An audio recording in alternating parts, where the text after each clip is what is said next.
Honourable members, there will now be a moment for silent prayer or meditation.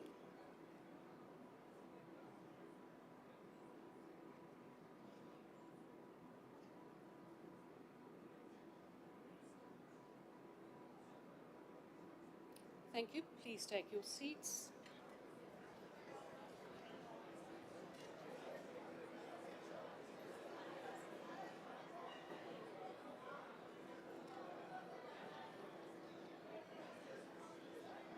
Honourable members. Order, honourable members, please take your seats.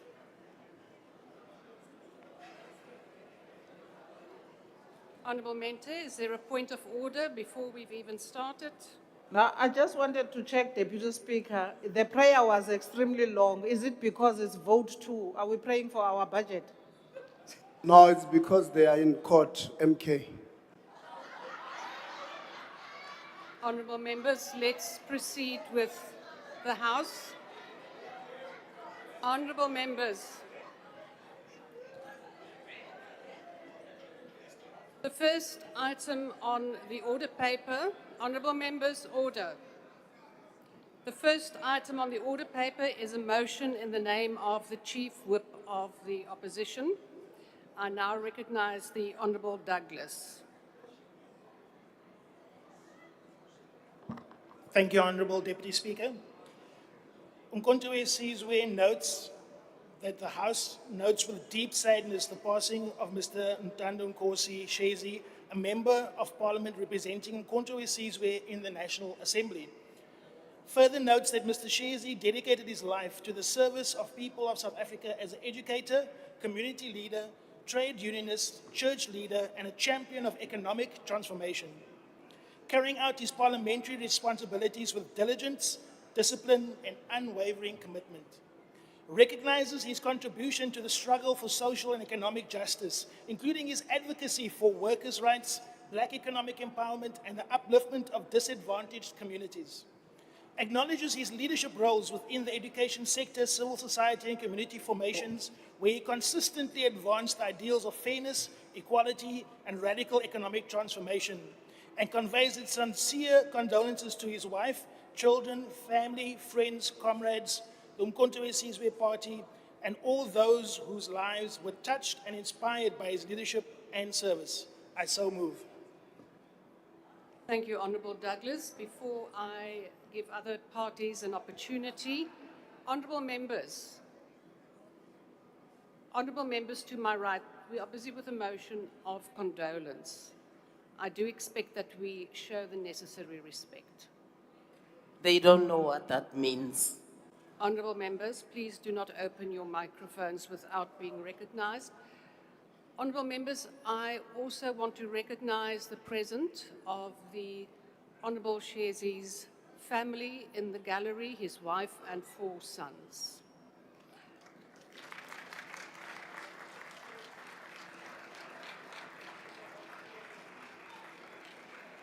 I now invite the Honourable Maiku.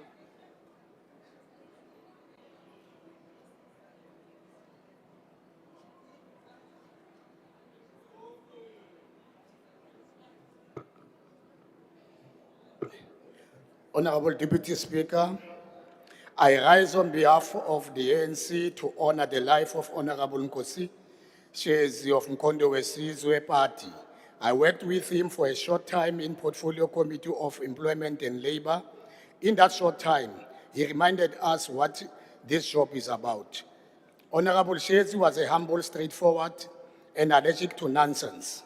He would listen to a 20-minute presentation full of grabs and policy jargon, then lean forward and say, "Chair, with respect, what does this mean for the worker in Rustenburg who hasn't been paid?" The room will go quiet because he has just cut to the bone. But if you knew Honourable Shezi, you knew one other thing. The man loved the camera more than a good subsidy claim loves a red tape. On oversight visit, before we even go out of the minibus, his phone was out. He was already filming the gate, the factory floor, the notice board, the lunchroom. Officials will still be clearing their throats to start the briefing and Shezi will say, just a second, let me get this for the people. In a committee meetings, it was the same. If a department gave us a weak answer, he will turn to this phone and say, let me record this for TikTok so the workers can see what we are dealing with. And he did. The next day, our WhatsApp groups were full of 30-second clips with Shezi saying, they told us the inspectorate is fully capacitated. Here is the truth. We teased him about it. We said, Comrade Shezi, are you an MP or a content creator? He will laugh and say, I'm both. If the people don't see us fight, they will think we are not fighting for them. And he was right. Shezi understood that power has been recorded. He used video and photos to close the distance between Parliament and the people who sent us here. He made oversight visible. He made accountability accountable for those who prefer darkness. Politically, Honorable Speaker, he never forgot where he stood. He was a Marxist in practice, not in just slogans. For him, the Employment and Labor Portfolio Committee was not about paper compliance. It was about the balance of power between capital and labor. He pushed for stronger inspection, for decent work, for the rights of the most vulnerable. He will argue, debate, disagree, but he never made it personal. You could clash with him at 11 a.m. and share a joke at lunch. This is rare in this house. His honesty was his strength. He will tell a department official to their face when they were misleading the committee. He will tell us in the ANC when we were soft. He kept all of us sharper. To his family and the wife and the kids, I say, you raised a man who loved his people more than his comfort. A man who believed that Parliament belongs to the worker, the domestic worker, the farm worker, the unemployed youth in the township. You will miss his voice, his frankness, and yes, we will miss him pulling out his phone mid-meeting and saying, hold on, let me get this one on camera. Let us honor him by doing the same thing he did. Keep fighting for the working class, keep bringing the contradictions into the light, and you have to record it. May his soul rest in revolutionary peace. I thank you. I now invite the Honourable Mdluli.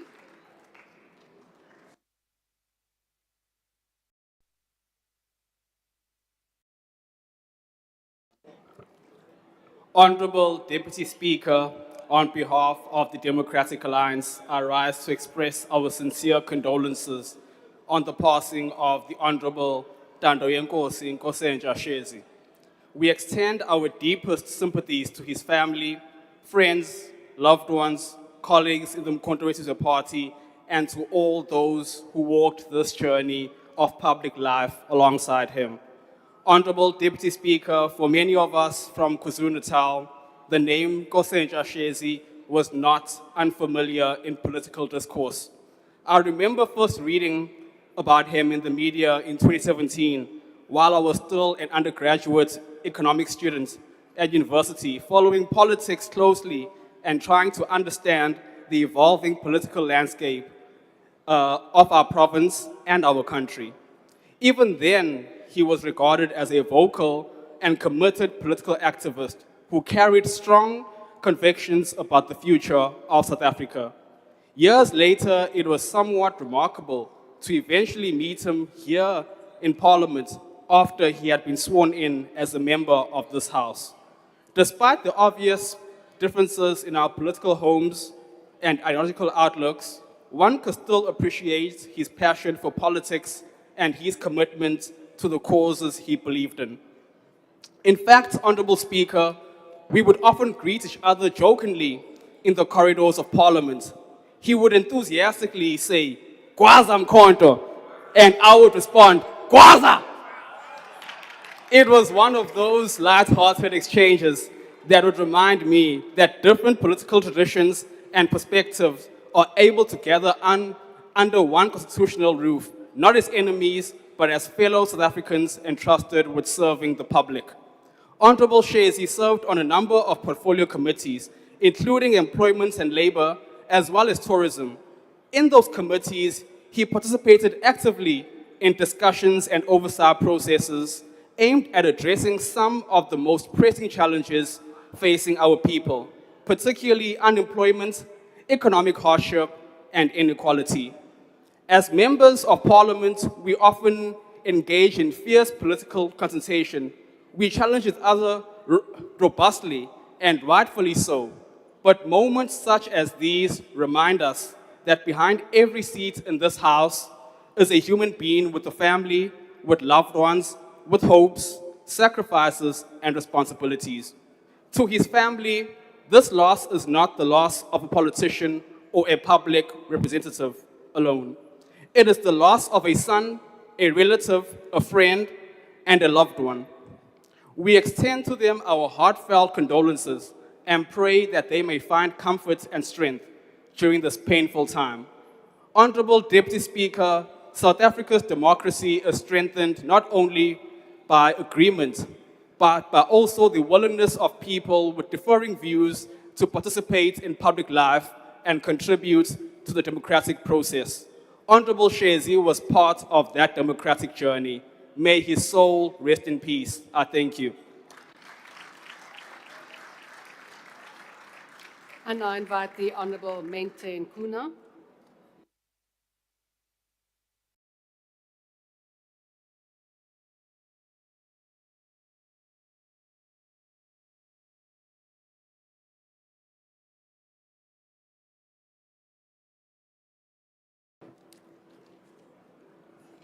Ndizibulisele Speaker, ndizibulisele nakusapho lika Honorable Shezi. Today, as the economic freedom fighters, we join this House in paying warm and heartfelt tribute to a dedicated servant of the people, a committed revolutionary, and a passionate fighter for justice, the late Honorable Nkosecha Shezi.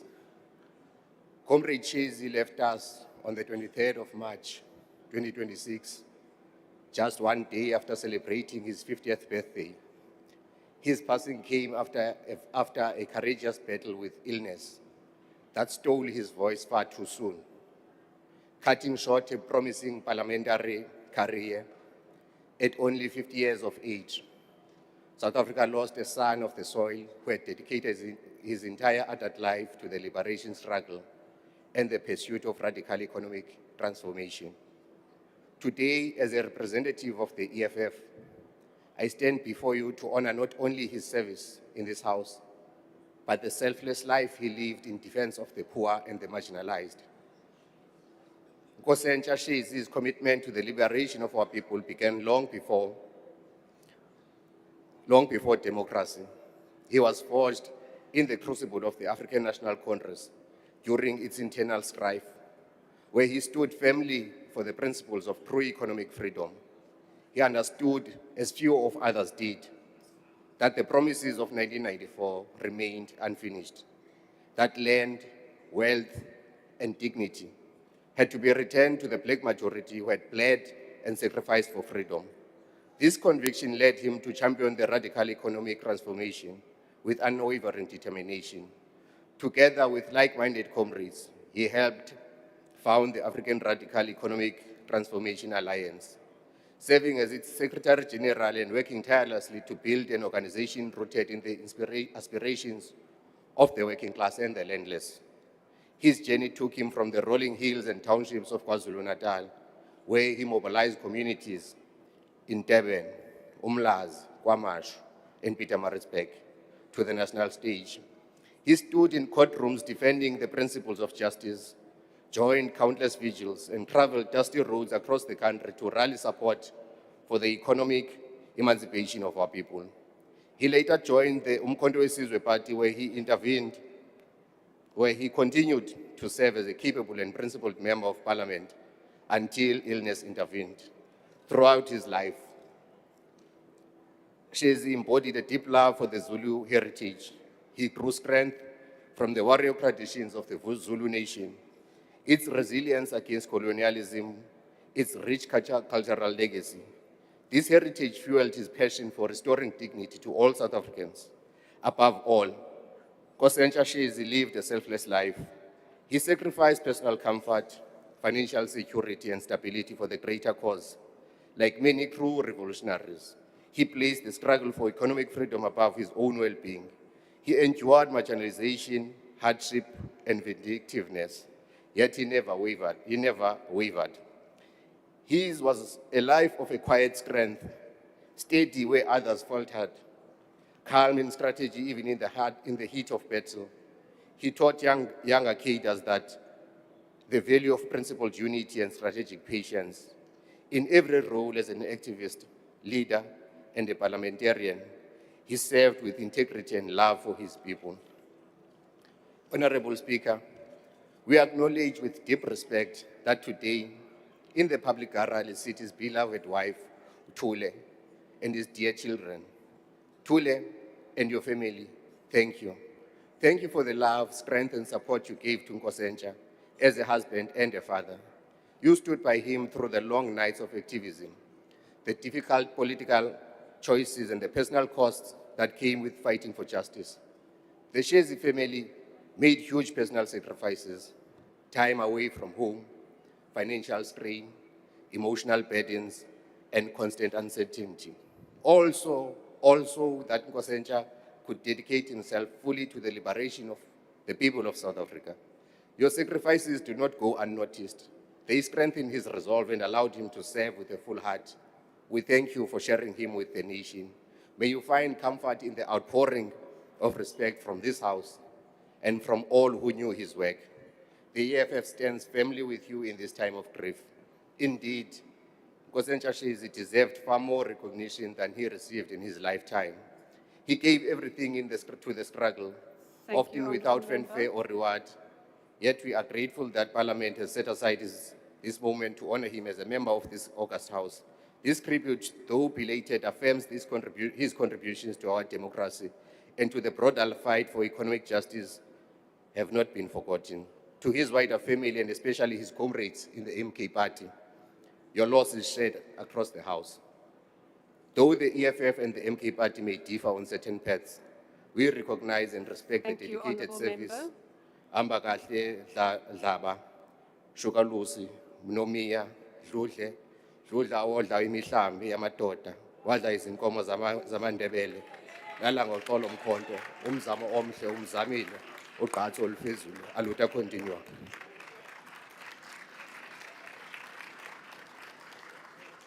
The next speaker is the Honourable Langa.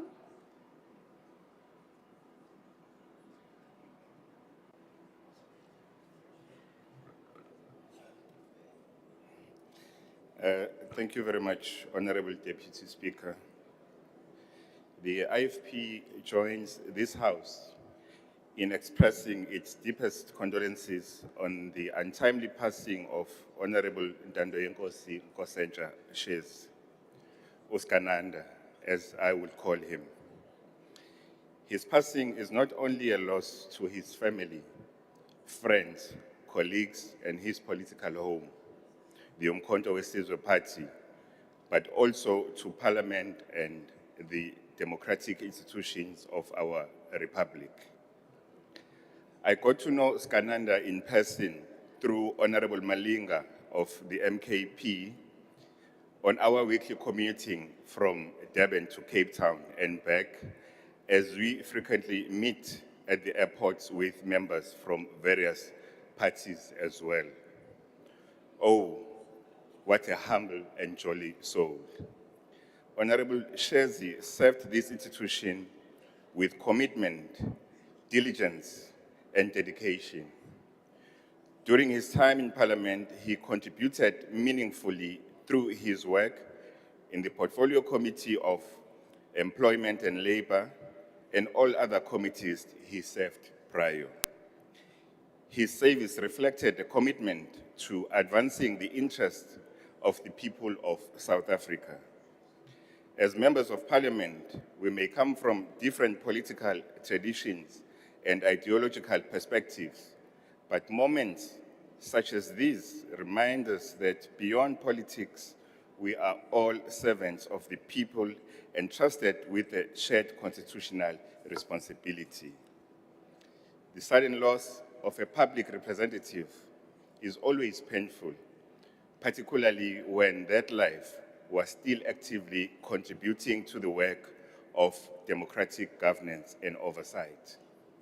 On behalf of Inkatha Freedom Party, we extend our sincere condolences to his family, loved ones, colleagues, and the MK Party during this difficult time. Engathi umphefumulo kamhlonishwa uNtando yenkosi Nkosentsha Shezi ungalala ngokuthula. Ngiyathokoza. The Honourable Souls.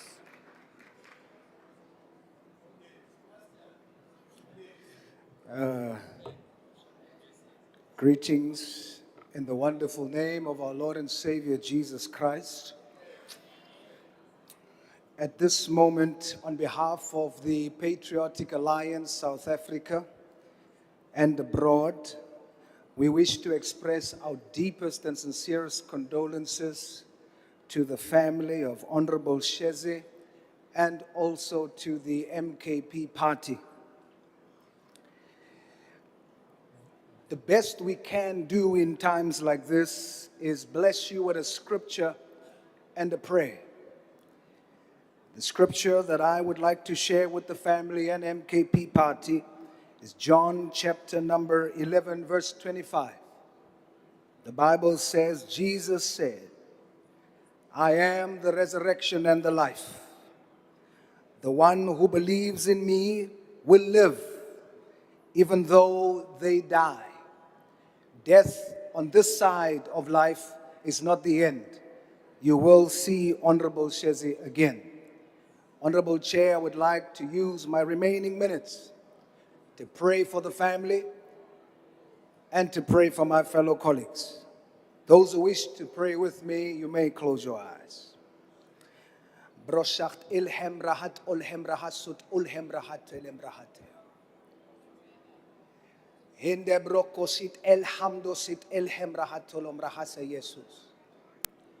Heavenly Father, we come before you in this trying time. I don't only pray for the family of Honorable Shezi. We know that you are a God who is our comforter. I pray that you comfort the family, that you are with them during this trying time. But I also want to pray for my fellow colleagues. Just like in the days of old when you said they must put a blood mark on the doorpost so that the angel of death must pass. I pray for my fellow colleagues. I speak life over each of them. I pray that you protect and guard us all, Lord. Plead the blood of Jesus over each and every one of us. That the spirit of death passes us, just like it did in the days of old. May the work we do be seed that will speak life into our children and their children until the 14th generation, as you promise. This I pray now. And everyone that believes with me, in Jesus' name, amen.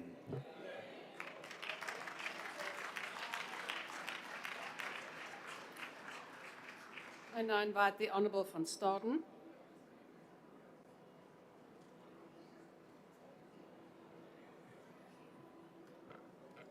Deputy Speaker, delivering a speech of this nature in Parliament is never an easy task. Although I did not have the privilege of knowing Member Shezi personally, nor of working alongside him in a portfolio committee, he nonetheless remains a fellow member and colleague of this House. Although his political views and positions differ fundamentally from my own, I can only respect a man who stands firmly by his convictions. It is this steadfastness that has seen him move from the ANC to the EFF, then to co-founding the African Radical Economic Transformation Alliance, and in his last days representing the MK Party here in Parliament. All that I can say today to his family and colleagues in the MK Party is the following. The day of tomorrow is a gift for everyone. We don't know if we will still be here tomorrow, and therefore it is important to live every day to the fullest, as it is your last day on earth. but we will all receive an eternal life after our lives come to an end here on earth. I want to end with the following scripture out of John 14, verse 1 to 3. Do not let your hearts be troubled. You believe in God, believe also in me. My Father's house has many rooms. If that were not so, would I have told you that I'm going there to prepare a place for you? And if I go and prepare a place for you, I will come back and take you to be with me, that you also may be where I am.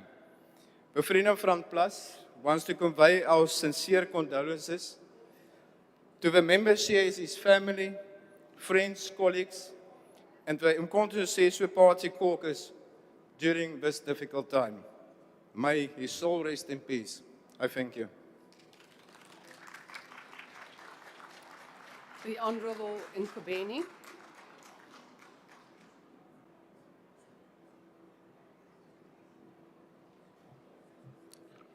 Thank you, Honourable Deputy Speaker.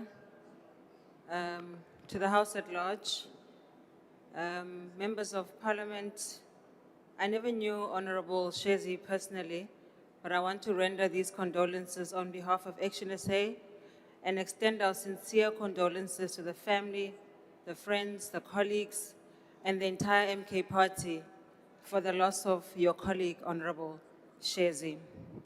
The passing of a member of this House is always a solemn reminder that despite our political differences, we are united by a shared commitment to serving the people of South Africa.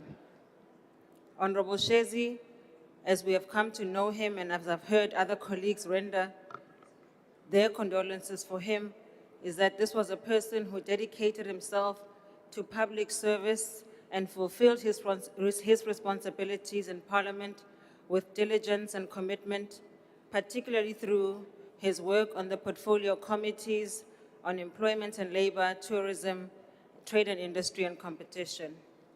Those who served alongside him tell us that he will be remembered as a colleague who approached his duties with dedication and who sought to contribute meaningfully to the work of Parliament.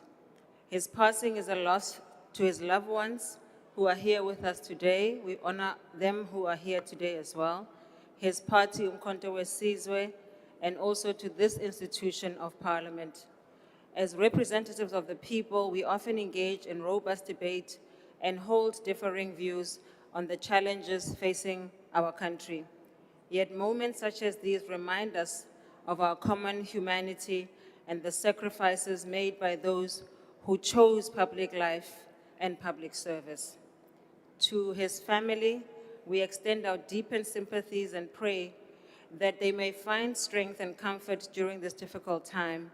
We also convey our heartfelt condolences again to the MK party and all who had the privilege of knowing and working with Honourable Shezi. I think all of us in this House can feel what this family is feeling as well as what the MK party is feeling. May the legacy of Honourable Shezi, a legacy of service, endure in the lives he touched and the contributions he made to our democratic Parliament. Really Action SA Rere Thobela. May his soul rest in perfect peace. I thank you. The next speaker is the Honourable Swart.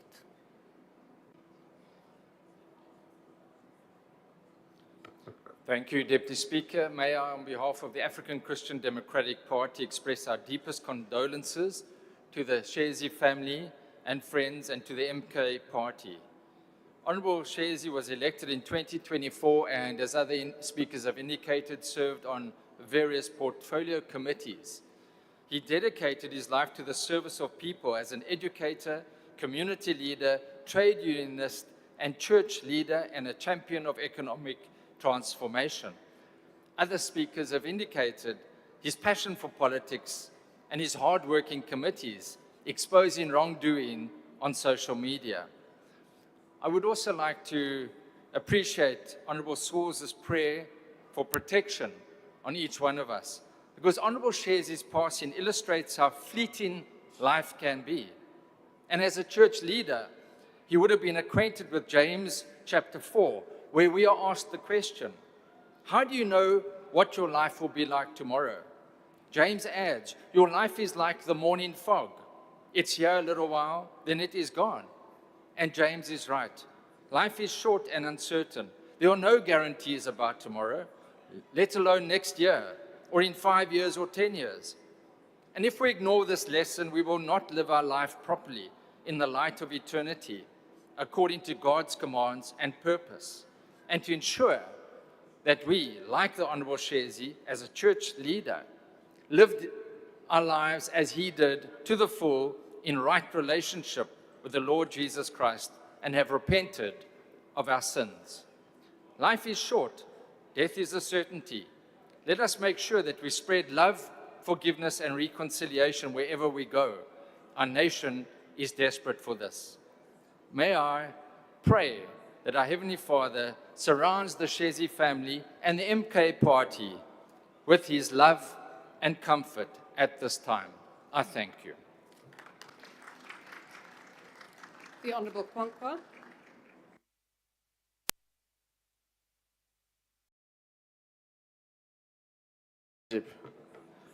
On behalf of the United Democratic Movement, I extend our heartfelt condolences and sympathies to the family, the friends, and the loved ones of Mr Ntando yakhe, Honorable Nkosentsha Shezi.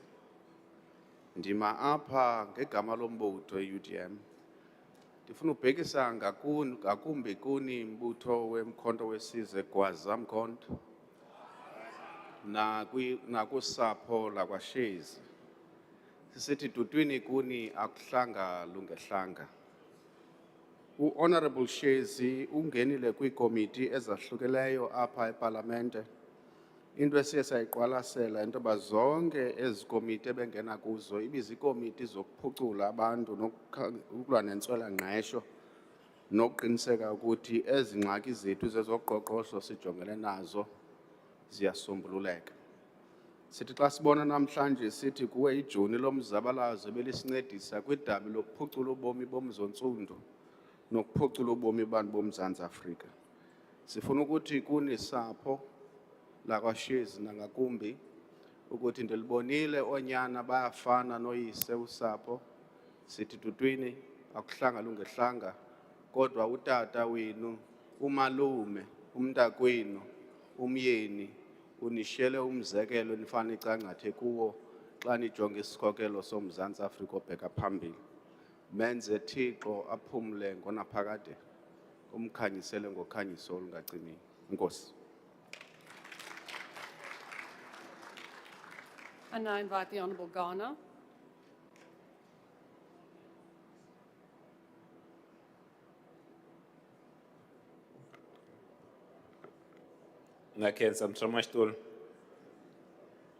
On behalf of Rise Mzansi, we do send our deepest condolences to the Shezi family, the MK party, and the House at large. I personally did not get to work closely with Honorable Shezi, but I knew of him. I knew of him before he came to Parliament.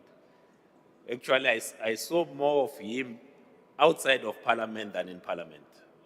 I think those that have been around politics, from his activism whilst wearing the ANC colors, to the time that he left to join, I think he joined the EFF. No, he joined Honorable Kalniaus at the Areta, left there to join the EFF. He was quite vocal as a politician and very passionate. You could tell, even when he gave interviews, that he believed in what he was saying. Even when at times you could doubt whether it's true what he was saying, but the passion, it was never in doubt. So our interaction in Parliament, it was actually, I felt like he was more calmer in Parliament, and his demeanor was more respectful when he was in Parliament than when he's outside Parliament. Outside of Parliament. but he came to Parliament quite respectful in terms of when we engaged with him. Because the only time I saw him was when we came to the house. And he was always, humble, and we convey our sincere condolences to the family. Once again, to MK, may his soul rest in peace. Atlela kahle. Tlela ikurula. Thanks, Sir. The next speaker is the Honourable Maimane.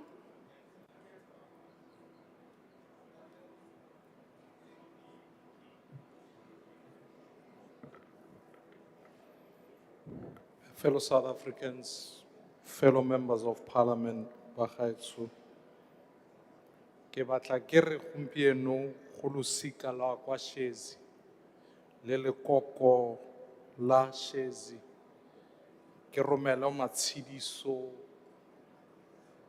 ke kope Ramasedi a le fe kgotso mo lobakeng le mo rone le. Honorable Shezi was a member of Parliament since 2024.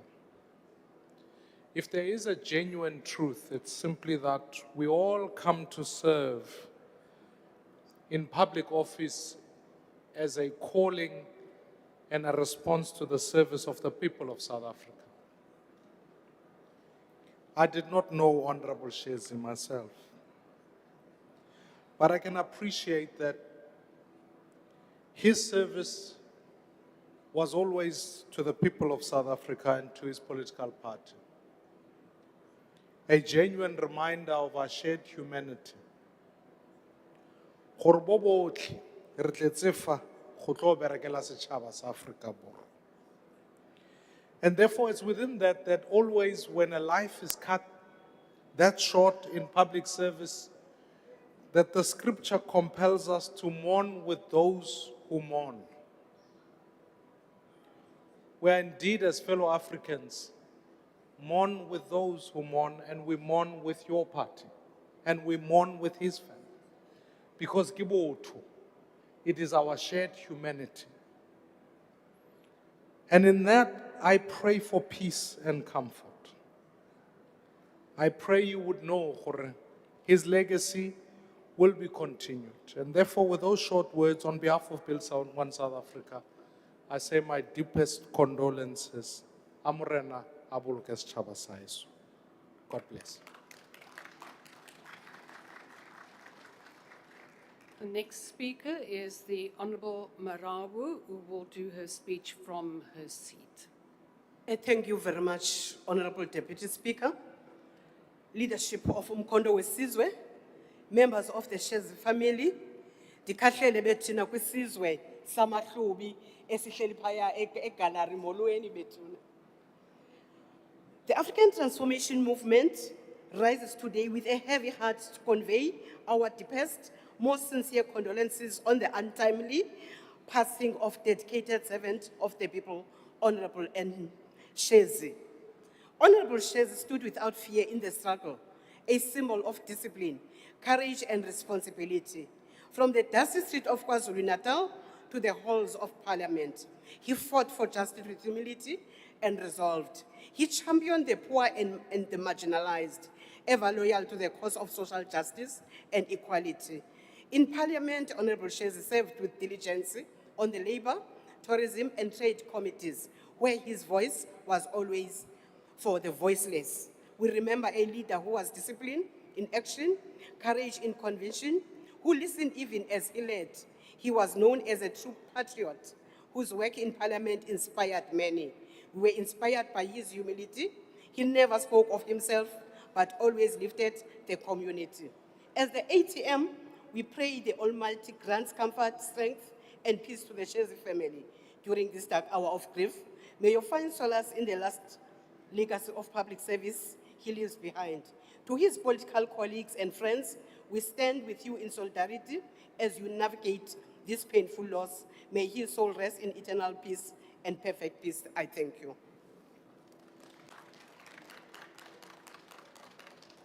The next speaker is the Honourable Mashlatsi. I do not see the Honourable Mashlatsi, so we will move on. And we then go on to the Honourable Malinga.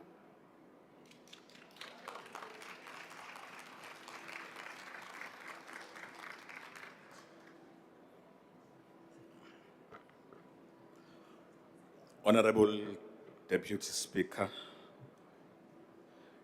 His Excellent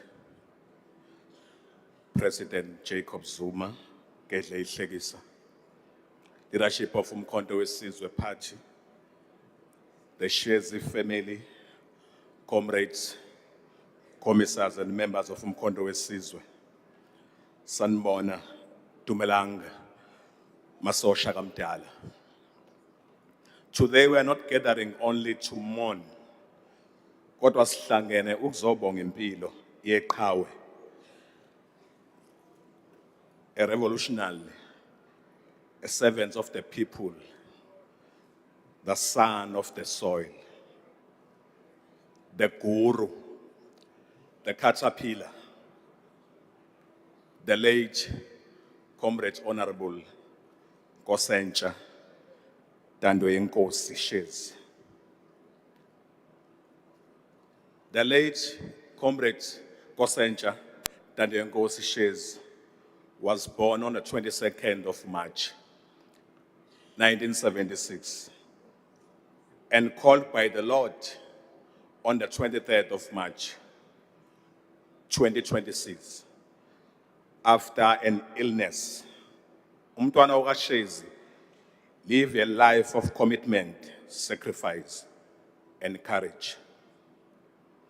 Before it, not that way, His Honorable Shezi was not just a politician. He was an RET activist, umuntu wabantu, a fighter for economic freedom and dignity, especially of black people. As a member of parliament, serving in the portfolio committee of labor and employment, he understood the pain of farm workers, domestic workers, security guards, EPWP workers, the unemployed graduates, and struggling families. Une atsiba buhluku babathu bahlale ngimeleng yamele sebetsi letsatsi lelesatsi. He believed parliament must not be a place of comfort zone, but a place to fight for poor of the poorest. Mama Winnie Mandela once said, open quote, "I am the product of the masses of my country," close quote. Indeed, Honorable Shezi remained a product of the masses until his last day. Akazange azahlukanise nabantu. President Oliver Tambo taught us that, open quote, "A nation that does not value its youth does not deserve its future," close quote. Honorable Shezi dedicated himself to ensuring that young people and workers receive opportunity and dignity in their democratic South Africa. And the former president of this country, Baba Mhlanganyelo, once said, open quote, "The struggle continues because economic freedom has not yet been achieved," close quote. That message defined the life of Honorable Shezi. He believed political freedom without economic justice, it's a crime. Bagwethu, even during his sickness, akazange alahli ithemba. He continued to encourage comrades, advise young leaders, and stand firm on revolutionary principles. To the Shezi family, siyabonga ukusiboleka iqhawe lenu. Riyaleboga. Thank you for allowing South Africa to benefit from his wisdom, discipline, and leadership. As the man of God, the late Honorable Shezi, let me quote in the Bible, 2 Timothy chapter 4, verse 7. I have fought the good fight. I have finished the race. I have kept the faith. Today we can proudly say, Honorable Shezi fought the good fight. May we honor him not only with tears, kodwa ngezenzo, by continued struggle for justice, equality, service delivery, and economic transformation. Hamba kahle, Qhawe. Your legacy will live forever in the heights of our people. Aluta, continue. Kwaza mkhonto, kwaza.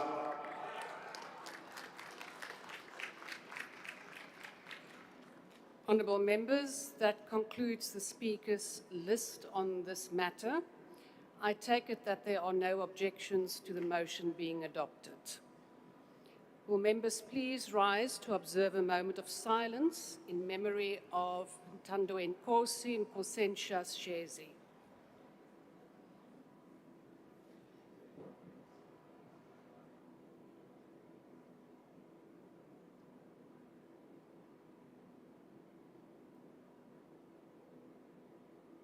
Thank you, honourable members. You may be seated.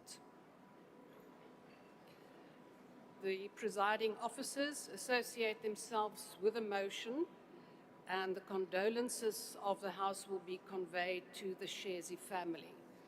Honourable members, you may also sign the condolence book after the condolence motion. A special bound copy of members' contributions will be sent to the family to convey the sentiments expressed by members. The Secretary will read the first order. Debate on vote number 2, Parliament Appropriation Bill. I invite the Honourable Speaker to the podium.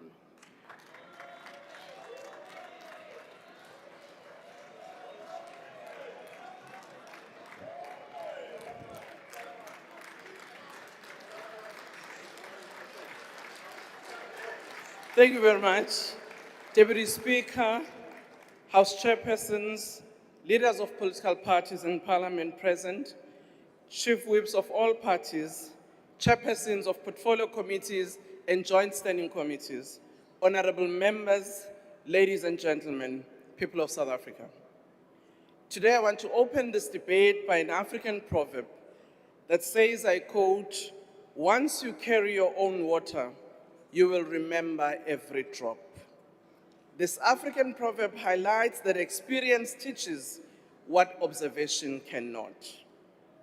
Madam Deputy Speaker, this proverb serves as a reminder that our people who struggled for freedom and drafted the Constitution that we celebrate during this year have known the pain of dispossession, have known the pain of segregation, and they know what it means to be poor. They know what it means to be secluded.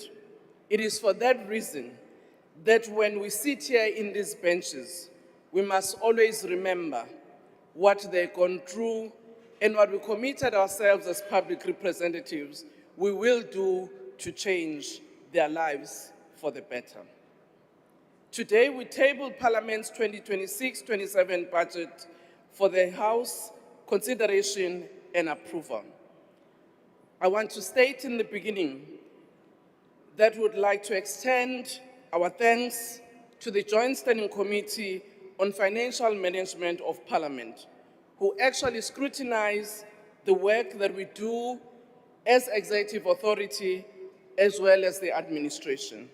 It is this committee that also takes into consideration how the resources of this Parliament are actually dealt with. Similarly, it is this committee that also look at the governance issues as well as some of the issues that deal with our administration. And I therefore would like to thank all members of various parties who serve in the Joint Standing Committee of Financial Management of Parliament. Honorable members, this budget will allocate resources towards key mandate of this institution, that is lawmaking, oversight, public participation, and international relations. These resources are also aimed at building an administrative capacity to support the work that we do as Parliament. Today's debate is the primary instrument that allows us to also account to the electorate for the work that we do, as well as the resources and expenditure that we actually utilize. It is a barometer that enables citizens to gauge how Parliament's programs improve their lives and continue to contribute to the transformation of society. This budget debate takes place when, as a country, we mark the 30 years of our Constitution. This seminal document laid the foundation of the South Africa we want. It created institutions that will be anchors of our country. But more importantly, it laid the basis for nation building. Each day, whatever we do so as these members of Parliament to ensure that we realize the ideals of our society of having a united, non-racial, non-sexist, and prosperous South Africa. As we commemorate 3 decades of our maturing democracy, we ought to be constantly mindful that the Constitution and the laws we have drafted, approved, and finally promulgated do not represent a perfect state. Rather, they are a testament to the daily struggles. They are also living articles that we must, as Parliament, continuously evaluate and strengthen to ensure that we find the best way to take forward the principle of freedom, dignity, and equality. Madam Speaker, honorable members, during these 30 years, there have been instances where our lawmaking processes have at times been found wanting, as well as our rules and procedures. The recent Concord judgment has found that some of our rules are not consistent with the Constitution and therefore require review and amendment. The court also found that in the application of our rules and procedures, we may have misdirected ourselves. This last Concord judgment and other rulings before it from other courts require us as this Parliament to be rigorous in how we make legislation, rules, and procedures. At the same time, what came out of this judgment and others also remind us that there's a need to have various engagements so that as the different arms of state, we do not encroach on the mandate of another. Deputy Speaker, honorable members, our oversight mechanism requires strengthening and proper resourcing. It also needs an early warning system so that our portfolio committees can be able to pick up issues early enough and address them. A case in point are issues that came out that led to the formation of the ad hoc committee dealing with issues of allegation by General Mkhwanazi. At the core of it, I think it also makes us to reflect deeply as parliamentarians on portfolio committees that when matters are presented before us, in the way in which we scrutinize, are we able to pick up matters that we must address and deliberate on timeously. I want to say, honorable members, the allocation to committees was aimed at enabling proper planning and execution. Seated here as presiding officers, we can say that we have seen improvements in how committees are planning and utilizing resources, allocating to them. But we are also the first to say those resources are not quite enough for all the committees. And it's for that reason that we do have consolidated funding such that when committees overspend their resources, they can be allocated to do their work. I want to applaud all committees on the work that they've done to attend to issues of oversight, but also ensure that they pass relevant legislation that they need to. The scrutiny of the Auditor General over the financial affairs of local government over time has brought into light the complexity of oversight across spheres without usurping the responsibility of each sphere of government. This has been demonstrated by the integrated way in which the Cooperative Governance and Traditional Affairs Portfolio Committees have undertaken their task. It is equally important that the two houses of Parliament need to engage on how we can undertake oversight without duplicating effort and resources. Similarly, it is also important that in undertaking our way of oversight, we're also mindful of the issues that require better engagement between ourselves as legislature and the executive. Honorable members, in the past year, the National Assembly processed and passed 18 bills, including key legislation such as the ESCOM Debt Relief Bill, Economic Regulation of Transport Bill, Public Administration Management Bill, the Marine Oil Population Bill, Public Service Bill, and Older Persons Bill, including the Public Sector Bill.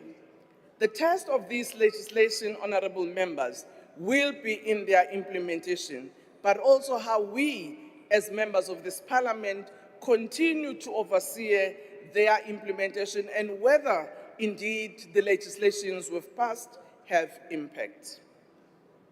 Honorable members, while we celebrate the milestone reached thus far in terms of lawmaking, our legislative program remains huge. Presently, we've got 18 private members' bills and 22 executive bills. I do hope that in the coming year, the portfolio committees will focus more of their energies on legislation.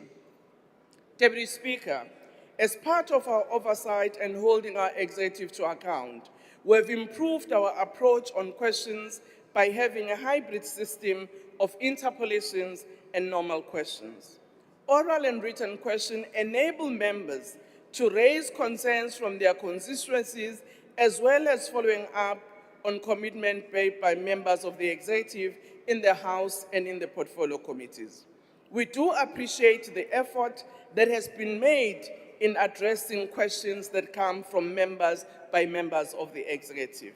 However, there remains areas of challenges where we'll need to work together with the leader of government business so that we can improve our response and our response times.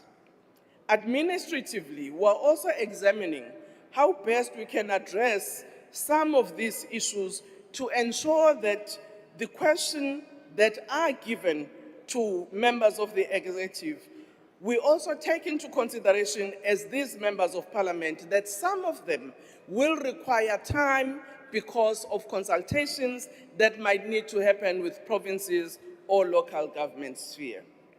And therefore, the question arises whether the time we allocate for responses on written questions, are they actually adequate?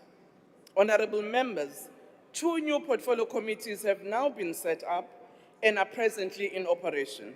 These are the Committee on the Presidency and the Petitions Committee.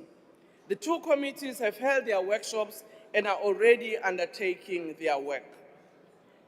We know that local government elections, honorable members, will take place on the 4th of November 2026.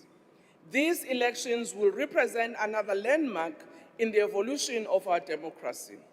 We all recognize the essential services offered by local government, and we must, as members of this House, ensure that we can support councils to address the many challenges facing our community.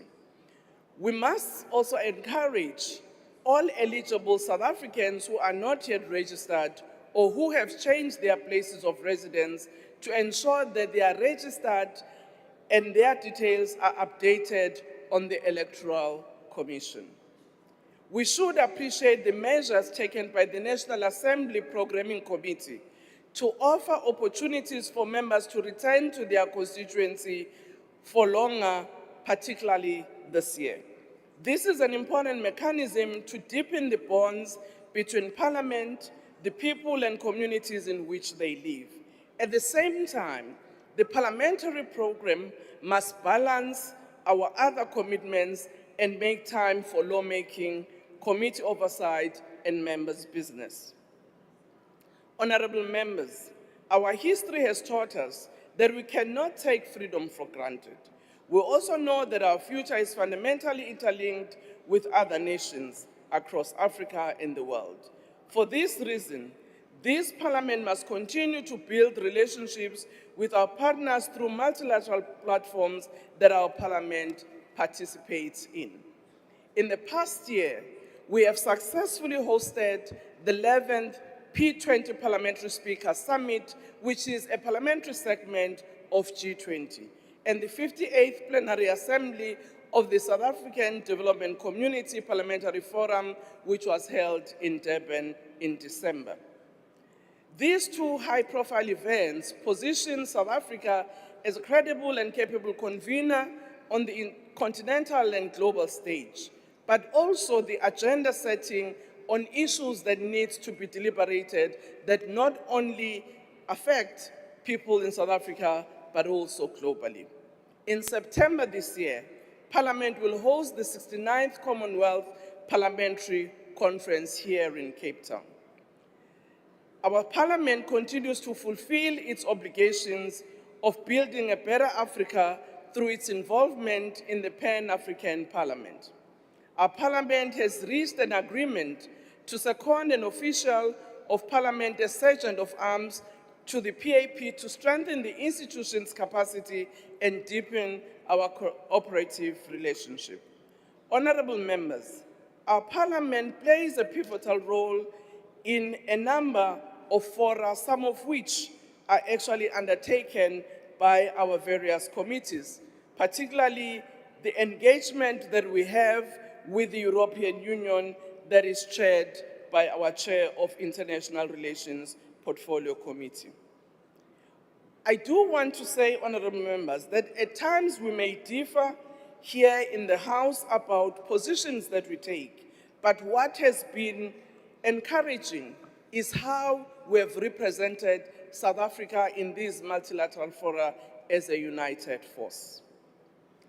Last year, we committed to addressing legacy issues from previous Parliament as it relates to the independence of institutions supporting democracy. I want to report to you that we have had various engagement with these constitutional bodies and also how we can harmonize guidelines to be adopted by Parliament on statutory appointments and removal procedures of commissioners. Working with National Treasury, we have also started the work to shift constitutional bodies' budget to Parliament as it should have been from the beginning. I do want to say there had been concerning issues, some of which that are dealt by our institutions supporting democracy, the Chapter 9 and Chapter 10 institution, particularly the one that relates to the work of the religious community. I wish to thank the Portfolio Committee on COGTA that has been engaging our religious formations to find a way in which we can deal with issues that relate to that sector in an amicable way. Honorable members, Parliament continues with a strategic partnership with the Development Bank of South Africa on delivering a rebuilt Parliament that we're all yearning for. As part of the rebuild project, I just want to say, we have completed 210 offices and 3 committee rooms with audiovisuals and broadcasting equipment at 90 Plain Street. This has enabled many of you as members to come back to Parliament and have a space from which to work. We've also completed additional offices which will accommodate parliamentary staff so that they too can actually support you better by being present in the present. we have successfully installed this place, the Dome, as a functional facility to enable us to do our work. I want to thank the Minister and Department of Public Works for having worked with us to ensure that regardless of the challenges we're faced with our Parliament, we can have a space in which we can work. In supporting the work of committees of Parliament, we've reviewed human development policies and strategies which focus on talent, retention, and nurturing to strengthen our succession plan. This acquisition of capable and qualified personnel and the empowerment of young people has been very important. We've also filled critical posts which committees have actually requested we do so, such as researchers, experts, and content advisors. We will continue to conclude the remaining one. Deputy Speaker, I want to indicate that this Parliament in this budget is allocated 3.3 billion, which includes the rebuild program. And these are the resources that have been allocated to the various divisions of Parliament as well as to political parties for their constituency work. And we do trust that as we engage with this budget, we will be able to improve where you would suggest improvement, but also will be able to utilize it in a manner that continuously improves the work of this House. I wish to thank the leaders of portfolio committees as chairperson and their whippery, who have really ensured that our committee work, which is an engine of the work that this Parliament does, is happening in a manner that it should. I want to thank the chair of the ad hoc committee for having steered the work that was important, that needed us to actually see what we can do about matters that were brought into the public domain as it affects our security structures. I want to thank the whips of all political parties. I want to thank the whips of all parties who have actually made it easier for us to do the work in this House. I thought the whips of parties were going to clap for themselves.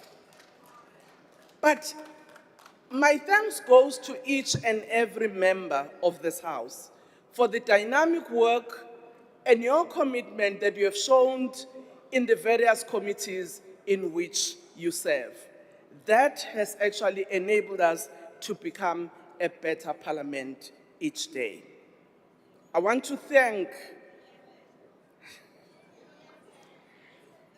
well, I will have to say, I want to thank the ANC, the MK, the EFF, the DA, RISE, BOSA, Action SA, IFP, Freedom Front, ACDP, UAT, PAC, GOOD, Patriotic all Alliance. of you, UDM. DA. I have thanked the DA. The PA. Speaker. Else hasn't been thanked, the NCC. The Patriotic Alliance. ATM, Mahau, thank you very much. In earnest, I want to thank all the political parties for the commitment that they've made in ensuring that each and every year, despite looking at issues from different vantage points, we've done so with the spirit of building our country and making sure that it is better than what it has been. Without the support of the Deputy Speaker and the House Chairpersons, as well as the parliamentary officers of the President and the Deputy President, we would not have been able to achieve what we've been able to achieve. But it would be amiss of me not to thank our ardent parliamentarian from the executive, who is always present, even though at times becomes very naughty and disruptive, Honorable Mantashe.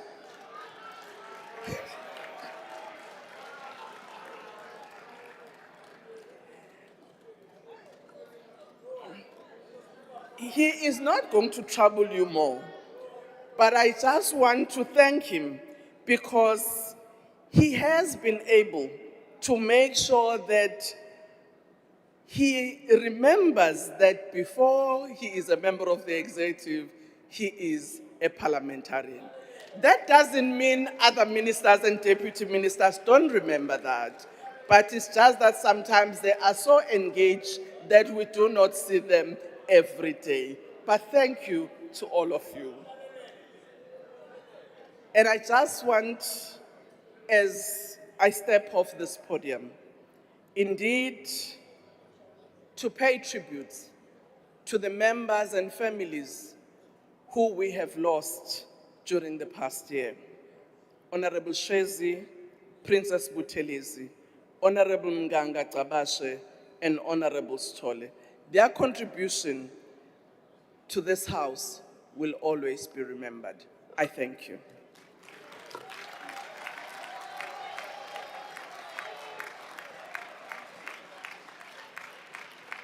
Thank you, Honourable Speaker. I now invite the Honourable Nkabane.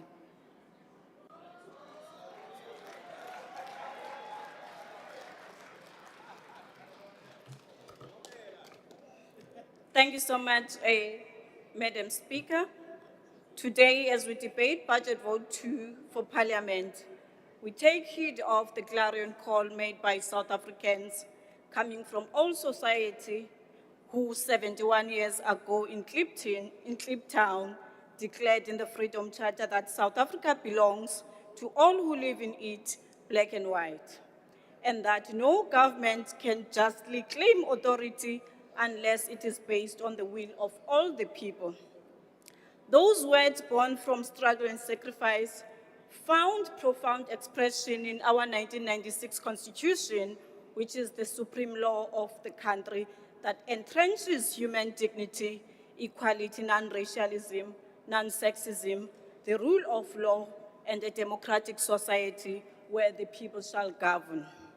Leading to the adoption of the Constitution in 1996, retired Constitutional Court Judge Albisach observes, I quote, "As much as some individuals, including politicians, would like to discount the critical role played by the Freedom Charter, the people of South Africa would never allow the Freedom Charter to be relegated to the dusty archives of South African history. After all, its principles are firmly entrenched in the Constitution of South Africa." Another member of the ANC Constitutional Committee, Mr. Bridget Mabandla, explains the final Constitution of 1996 embodies the Charter's ideals in law. Its preamble, founding provisions, and the Bill of Rights translates the aspirations of Kliptown into enforceable rights and state obligations. From the right to the dignity and equality to access to housing, to education, to healthcare, the Constitution echoes the Charter in both spirit and structure. The South African Constitution, therefore, in its commitment to politically, socially, and economic rights for all, to a government based on the will of the people, and to build the South Africa that belongs to all, equals the aspiration of the Freedom Charter. From the very beginning, honorable members, Parliament has been at the center of our constitutional democracy. As the Constitutional Assembly, this House drafted and adopted the supreme law of the land, a constitution hailed worldwide as one of the most progressive. It enshrines the values of human dignity, equality, non-racialism, non-sexism, social justice, as well as the rule of law. Under the ANC leadership, Parliament has been the engine of transformation. We passed landmark legislation that dismantled apartheid structures and laid the foundation for a better life for all. The Restitution of Land Rights Act, the Employment Equity Act, and the Broad-Based Black Economic Empowerment Act, and many more, because the ANC has done a lot. There are some in this House who are bell-bent on reversing these gains. We must never allow that to happen, not in our lifetime. As we debate this budget amid economic constraints, high unemployment, inequality, and the negative effects of historic crisis, these are not reasons to weaken Parliament. They are reasons to strengthen it. A well-resourced, effective Parliament is essential for rebuilding trust in our institutions and driving the structural transformation which is needed to build a better life for all. We must spend every rand prudently with zero tolerance to wasteful and fruitless expenditure as well as corruption. Transparency in our own budgeting, operations and expenditure must set the standards for the rest of government. This budget vote is not merely about allocating funds, it is about resourcing the very heart of our constitutional democracy, the Parliament of the Republic of South Africa, to fulfill its sacred mandate to represent the people, make laws, oversee and scrutinize the executive, and ensure that the promises of the Freedom Charter and the Constitution becomes live reality for every South African. The Freedom Charter's first demand, the people shall govern, is the foundation of our democracy. Parliament is the embodiment of that principle.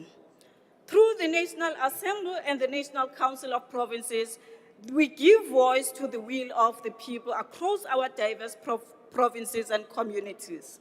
In this sense, strengthening the capacity of Parliament is central to the fulfilling of this important principle that places the people at the center of realizing the core objectives contained in the Freedom Charter as well as the Constitution. Honorable members, effective oversight is the lifeblood of accountable governance. The Freedom Charter envisioned a democratic state where power serves the people. Our Constitution gives Parliament powerful tools as reflected in Chapter 4 of our Constitution. This budget allocates 3.7 billion rand for the administration of Parliament. We are concerned that the Parliament, as a separate arm of the state, is entirely dependent on the national executive for the budget it receives. It is noted that the various shortfalls between the budget Parliament requested for 2026-2027 and the budget National Treasury had allocated will be funded from the 772 million for goods and service budget. This intervention is entirely unsustainable and may erode the authority and independence of Parliament and undermine the implementation of its strategy and meet its constitutional obligation. The institution should prioritize the finalization of funding model, and the JSC FMP should receive quarterly updates in respect of progress made as far as establishing a funding model for Parliament and negotiate a more appropriate approach to allocating its budget with the National Treasury. With this budget, we must strengthen committee and oversight work, including research, monitoring, and evaluation capabilities. We further need to enhance financial and performance oversight digital tools for real-time monitoring of government expenditure, to enhance security and integrity measures to protect the institution from undue influence. We must also modernize our institution. Adequate funding is needed for research capacity, technology tools, Hansard services, and the professional development of our members as well as the staff. A strong Parliament requires skilled, independent support structures that can match the complexity of ever-evolving society. In the 21st century, Parliament cannot function on outdated systems. This budget must drive digital transformation, improve ICT infrastructure, and mitigate the adverse effects of artificial intelligence, including the risk of cybersecurity attacks. Honorable members and Honorable Speaker, the Freedom Charter was not a dim debate. It became the foundation of our Constitution because generations fought for it. Let us honor that legacy by ensuring that the resources to do its work, to legislative-wise, to oversee diligently, to ensure that the public meaningfully receive the services it deserves, and also to advance the rights and dignity of every South African. As the African National Congress, we support the budget vote. I thank you.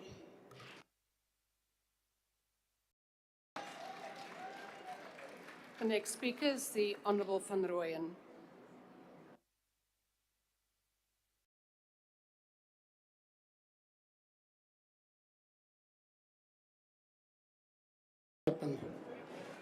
Deputy Speaker, allow me to start our submission as MK Party by sharing the experience of our people who on daily basis face the pinch of South Africa realities. When asked about the state of law and order in our country, the National Community Policing Forum chairperson, Francina Lucas, said, I quote, "Lawlessness is rampant.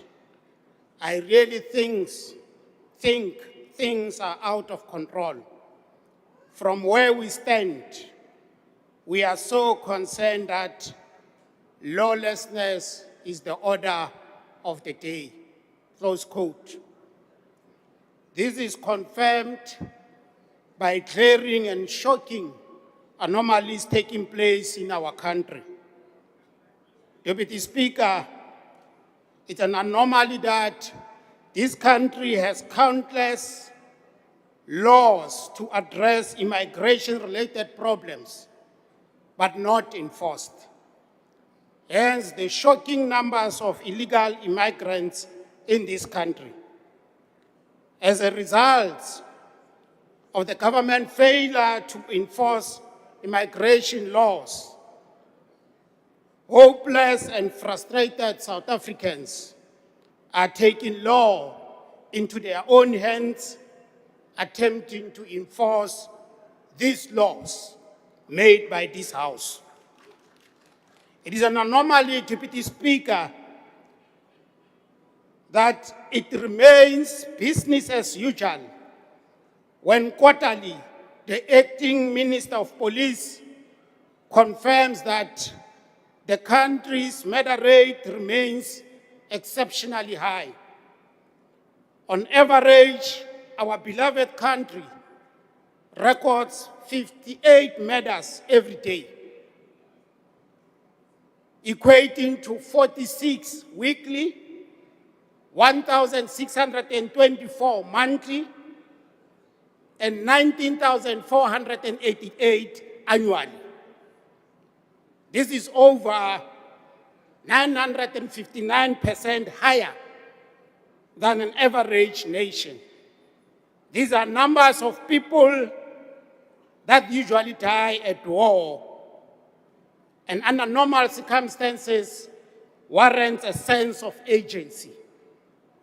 In South Africa, this is just normal.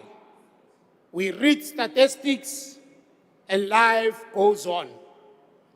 As we debate budget vote 2, we must ask ourselves as public representatives difficult questions about our role as lawmakers and of course our role as those expected to hold the executive accountable for the implementation of the laws we make. It is our submission as MK Party that the current foreign Westminster parliamentary system imposes some impediments on both the administrative and financial autonomy of Parliament. Deputy Speaker, autonomy is critical for a Parliament to function effectively as a separate branch of government. As much as we are currently empowered by our own laws to determine the national budget appropriations, we are still, to a large extent, dependent on the executive to allocate resources to Parliament. What an anomaly. We are expected to bite the hand that feeds us. How can we be robust as members of Parliament on the executive performance when we still depend on National Treasury to fund our oversight and accountability programs. And of course, we still depend on public works to manage our facilities. The current system provides a limited opportunity for the Parliament to influence the amount of funding it receives annually. The Ministry of Finance has a strong role in defining the budgets for Parliament and other independent institutions. Hence, as MK Party, we have made a submission on the development of an independent Parliament roadmap, which is meant to liberate Parliament from the executive capture that is currently taking place. And of course, which is meant to create a multi-party parliamentary budget forum that advocates for adequate budget allocations as well as transparent budget management of resources allocated to Parliament. We can allow the divided so-called GNU to have a final say over budget appropriations when our own laws empower us to do so. Making matters worse, Deputy Speaker, is the fact that National Treasury, the proxy of imperialist interest and the champion of neoliberal austerity policy, is leading this abnormality. Like in all budget votes, austerity measures are at play in this budget vote. Parliament budget vote for 2026-2027 shows a real decrease of 358 million, representing 11.67% decline in the purchasing power of what is allocated to Parliament. If we don't reclaim our legislative authority as Parliament, the budget trajectory will continue to decline and erode Parliament capacity to execute its mandate.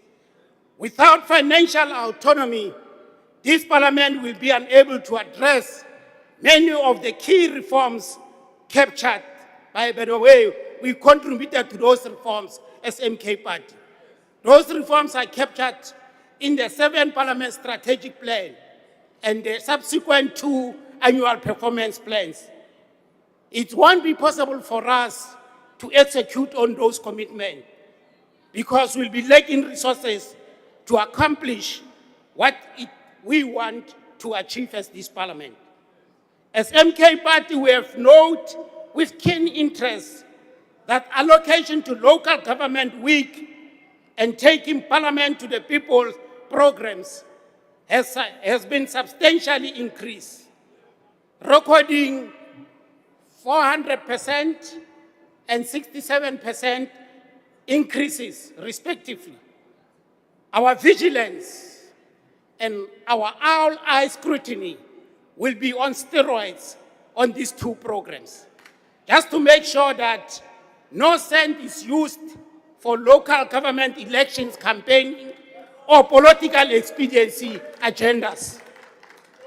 Noting that committees of the National Assembly will receive 3 million each, and the budget of NCOP committees will increase by 17% to 3.5 million each. MK Party continues to call for a more transparent and rational funding model for Parliament committees, a model that will be considerate to the varying commitment workload and equitable resources allocation of various Parliament committees. Deputy Speaker, as Parliament, we should stop relying on the executive to ensure that we have enough funding to meet our constitutional mandate. We must stop singing the narrative of there is no money to fund our freedom. We remain one of the richest countries in mineral resources and strategic marine routes. As lawmakers, we must make sure that we take full advantage of this and ensure that government revenue is increased to fund our development priorities as well as proper budget for Parliament activities and programs. We said it long time ago as we strive for our freedom that we know what it means to enter into the phase of socialism. The lyrics of Ingoma ethi yini socialism means a lot to us as MK Party. It means that we must take control of our economy and make sure that the resources or the revenue generated from our economy are used to fund our freedom. Let's stop bleeding poverty while our country is so rich. As MPs, we are empowered to make sure that the economy is in the hands of the Honourable government Member, for the benefit of your our people. time has expired. I thank you. Thank you. The next speaker is the Honourable Clerk.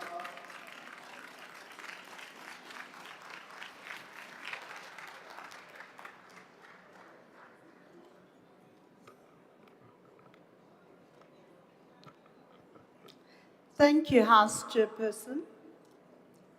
The report before us today is a reflection of a systemic failure in accountability. We are only now considering a mid-year report for the 2025-26 financial year, halfway through the 26-27 financial year. That is not a minor delay. It is a collapse of oversight. When reports are late, accountability is stalled, and when accountability is stalled, this gives room to malfeasance. The report utterly fails to properly account for the work of the administration. Instead, it reads like a summary of members of Parliament's activities. The report dismally fails to account for the accounting officer and administration, how funds are used, what was delivered, and whether value was achieved. Across the summary report, we do not see performance actions done. Instead, we see planning. In fact, planning to plan. That is unacceptable. The budget raises even more serious concerns. Section 52 requires the accounting officer to revise revenue and expenditure estimates where necessary. Yet, by the fourth quarter, Parliament had significantly underspent. This raises two possibilities. Either the administration is underperforming or Parliament is overfunded and unable to spend effectively. Neither is acceptable. We must ask, what revisions were made to the approved budget? Why were those revisions not properly brought before the committee? And if they were not approved by Parliament, does this not raise concerns about unauthorised expenditure? We demand answers relating this. The underspending is concentrated in critical areas, including the Office of the Secretary and the Rebuild Fund. On the Rebuild Fund, the contradiction is glaring. We are told that more money is needed, yet the existing allocation has not been spent. We were also told that the rebuilding of Parliament would be completed in time to accommodate next year's State of the Nation address. We today must ask, is this still the case? Will Parliament be ready to host SONA as promised? Or are we now facing further delays? If there are delays, what caused them? Was it procurement failure, poor project management, contractor issues, or delays by the administration? The rebuild of Parliament is not just a construction project. It is about restoring dignity and functionality of the institution. If Parliament cannot manage its own rebuild on time and within budget, how can we hold other departments accountable for infrastructure failures? Should next year's SONA not be in the rebuilt Parliament, serious questions will be raised. Another major concern is the compensation of employees. We have repeatedly raised that the COE budget is lower than the actual wage bill.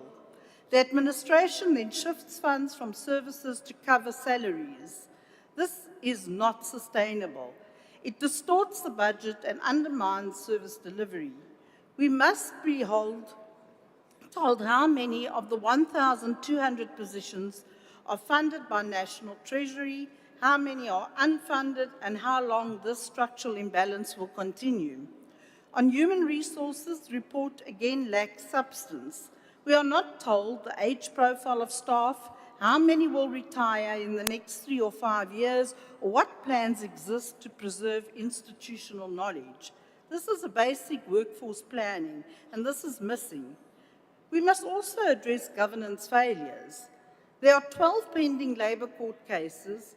We are entitled to know what these cases are about, what they are costing, and how many relate to the so-called Abacus report. The report has apparently been used to justify dismissals, yet it has not been shared. How do you dismiss officials based on a report that no one has seen? Where is this report? The same lack of transparency applies to the audit findings. We are told that they are in progress. For how long? Why has the BRICS matter, raised over a year ago, still not been resolved? And what point does in progress become avoidance or corruption? There are also serious concerns about the Secretary to Parliament, including a gigantic salary increase, consultants, acting allowances, overtime expenditure, and gratuity claims. The ANC in the committee took a resolution that the salary of the STP is now a closed matter. The DA strongly disagrees with this motion. We demand a proper forensic investigation regarding the salary increase of the STP. If these decisions were taken without proper approval, then we are not only dealing with poor administration, we are dealing with a breakdown in governance. There are further concerns around appointments, including the appointment of the LSS director. What due diligence was done, what criteria was applied, and how does this appointment serve the needs of Parliament? We are also seeing an apparent attempt to implement organizational realignment without presenting its outcomes. We are being asked to approve change without evidence. That is not oversight, that is rubber stamping. The broader picture is deeply concerning. Budget inconsistencies, underclosed revisions, underspending, rising administrative costs, delays in the rebuild project, and lack of transparency across key areas. We must insist on a full report on all budget revisions and environments, a detailed breakdown of underspending, immediate access to the Abacus report, full disclosure of legal cases and costs, a clear plan for COE shortfalls, a legal opinion on the Secretary's remuneration, and a detailed progress on Parliament rebuild project, including whether Parliament will be ready for the next SONA. If this information is not available today, then we should seriously consider postponing this engagement, because oversight Honourable without Member, information your time is is now meaningless. expired. Thank you. We must lead by example. I thank you. Thank you. The next speaker is the Honourable Mawatwe. Thank you very much, House Chair. The EFF does not support the proposed budget allocation for Parliament, and we do so because we have lost confidence in the leadership of the Speaker of the National Assembly. When she was elected after the 2024 national elections, because of our engagements with her when she was House Chairperson, and the manner in which she conducted herself as a minister, we thought that after the disastrous tenures of previous speakers who were partisan, irrational, who failed to protect the integrity of Parliament, and who engaged in dubious conduct, maybe Parliament stood a chance of revival. Despite being a member of a former liberation movement that continues to lose power because of its arrogance, we thought that as Speaker, Honourable Mama Togodidiza would restore the dignity to the position of head of National Assembly. But we were wrong, Honourable Members. We were very wrong. If anything, she's more disappointing because we had expectations. House Chair, we thought the Speaker would have learned lessons from the former Speaker, who took forever to accept that the then Secretary to Parliament was corrupt and needed to be removed for abusing Parliament's resources. The EA has undermined its own commitment to contain the salary of the Secretary to Parliament, which was raised by the National Treasury as abnormal and excessive. The EA has undermined Parliament's own human resource management policies, which state that every employee, including Mr.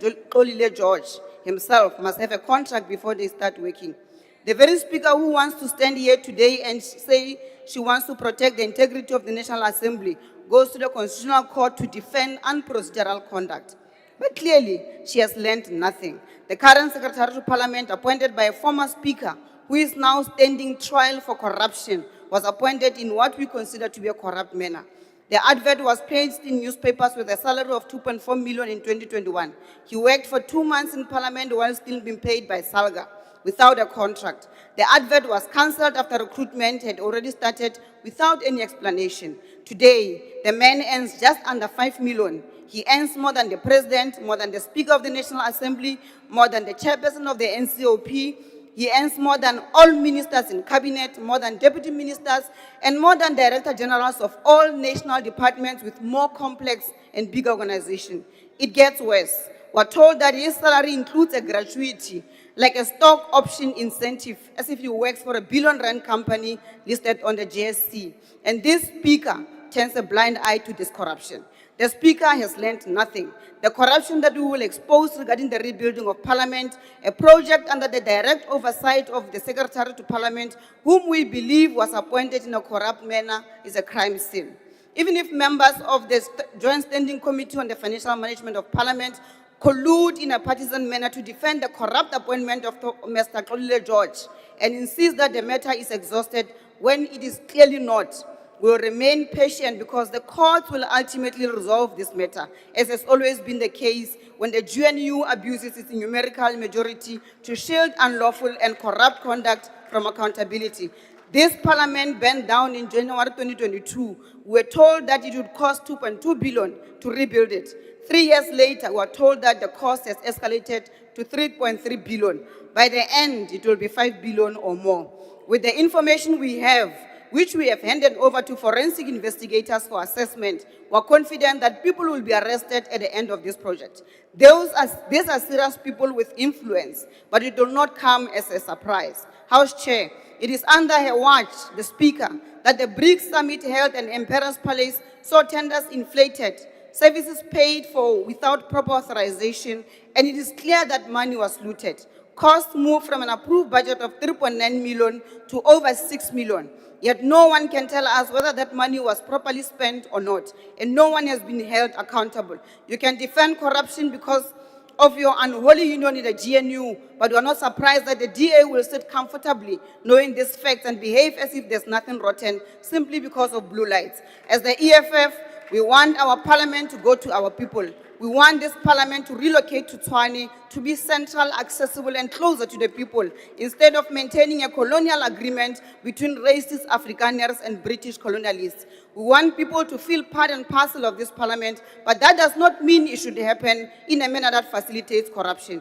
We are told that the taking Parliament to the people event held in the Northwest cost 9 million rands, and you are expected to accept this as normal. For that kind of event, that's madness. We still do not have enough African language translators. We do not have language services in committees, as if Parliament is still run by a racist national party. We do not have the capacity to draft bills with the speed necessary to make a meaningful impact. The collapse of the effectiveness of this 7th Parliament is clear for everyone to see.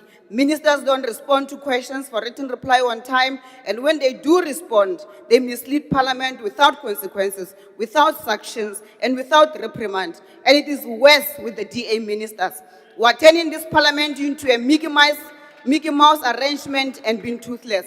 For this reason, and many other reasons, the EFF does not support the incompetent, partisan, and corrupt administration that uses Parliament to protect a former liberation movement in its dying days. I thank you, Chair.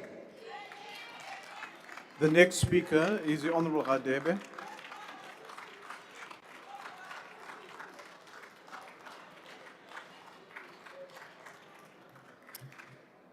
Thank you, House Chairperson. Parliament occupies a unique constitutional position. It is not simply another department within government. It is the institution entrusted with lawmaking, oversight over the executive, and ensuring meaningful public participation in our democracy.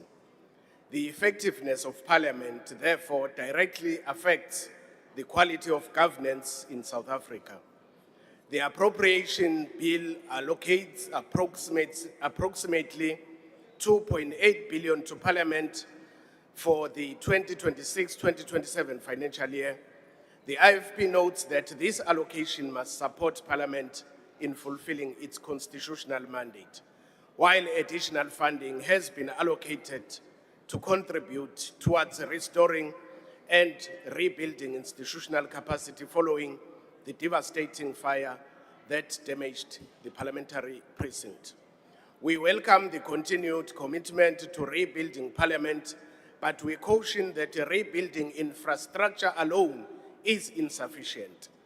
South Africans expect Parliament to rebuild public trust, improve accountability, and strengthen oversight over an increasingly unresponsive executive.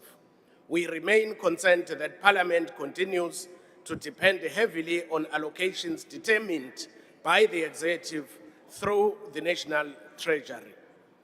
The Joint Standing Committee itself correctly observed that this funding arrangement undermines Parliament's institutional independence and long-term sustainability. A constitutional democracy cannot function optimally if the institution responsible for oversight is financially dependent on those it must oversee. We therefore support efforts to finalize a sustainable and independent funding model for Parliament. Parliament must be adequately resourced to perform rigorous oversight, process legislation effectively, and deepen public participation.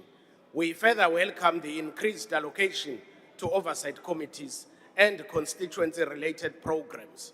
Oversight is the lifeblood of accountability, and committees require sufficient resources to interrogate government expenditure, assess service delivery, and expose maladministration.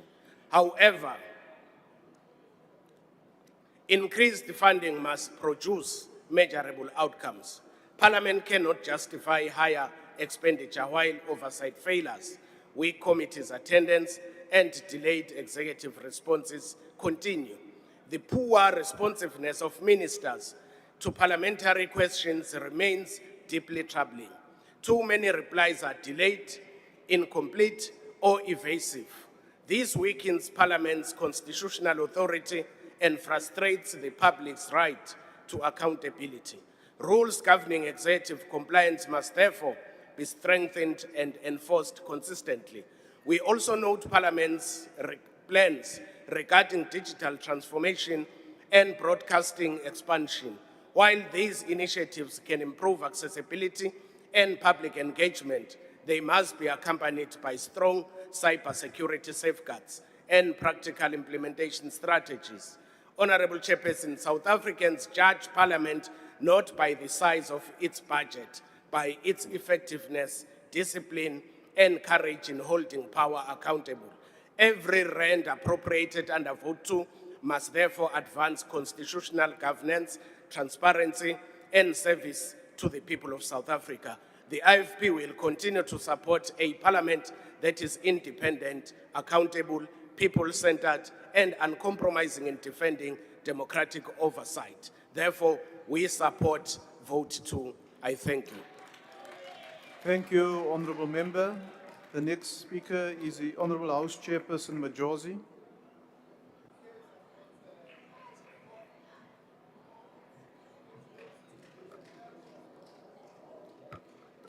Thank you, Honourable House Chairperson, Honourable Speaker, Honourable Members of the Cabinet, Honourable Members of the National Assembly, Members of the PGIR, distinguished guests, and ladies and gentlemen.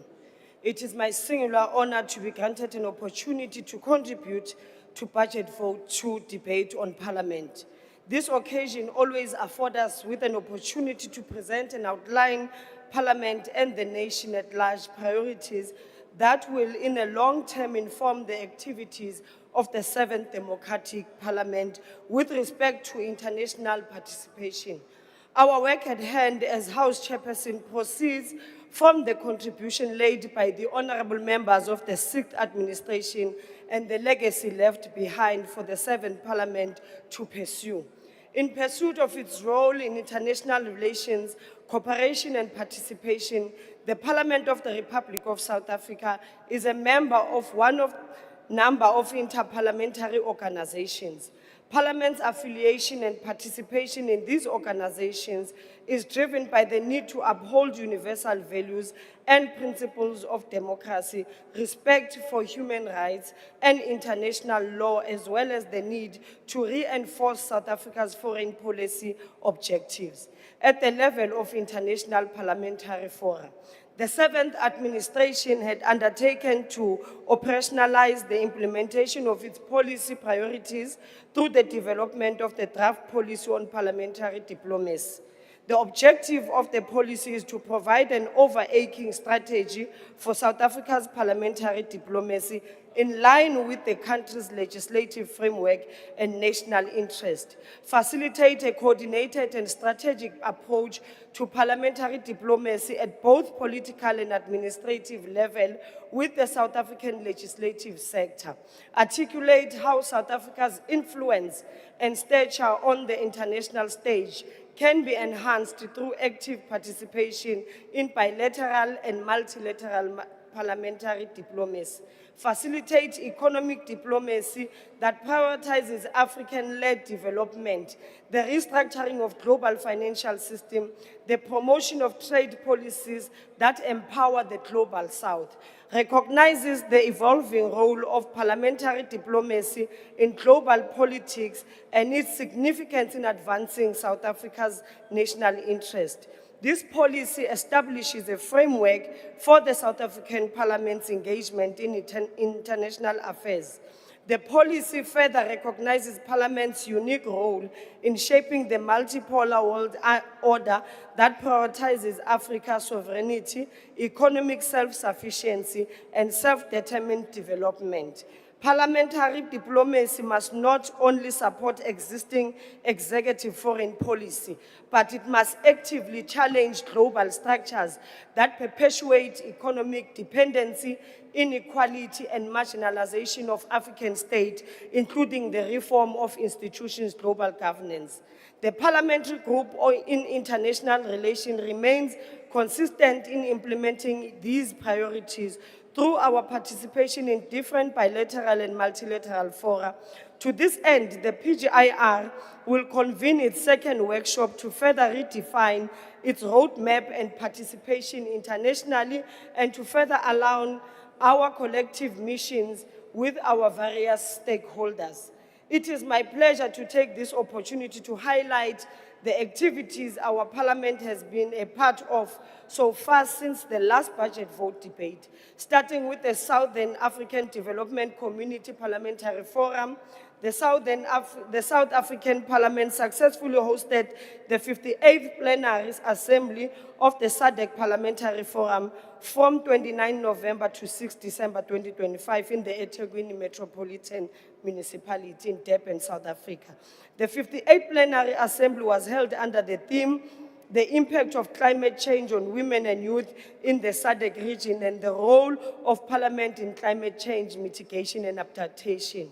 Apart from honorable speakers of the National Assemblies representing 13 SADC countries, other dignitaries that graced the 58th plenary with their attendance included the guest of honor, Acting President of the Republic of South Africa, His Excellency Mr. Paul Mashatile, and the Honorable Speaker of KwaZulu-Natal, as well as the Executive Mayor of eThekwini, to mention just a few. Regarding the transformation of the SADC Parliamentary Forum into a SADC Parliament in July 2025, both the NA and NCOP adopted the South African Parliament's inputs to the draft protocol establishing the SADC Parliament, which will be sent back to our Parliament for ratification processes during the course of the 2026-2027 financial year.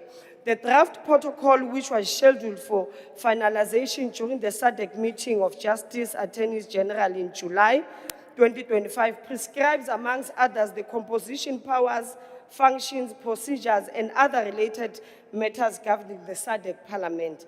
The joint report on the draft SADC Parliament protocol by the Portfolio Committee of International Relations Cooperation and the Select Committee on Security and Justice highlighted the significance of the protocol in advancing regional integration and the role of parliaments in this process.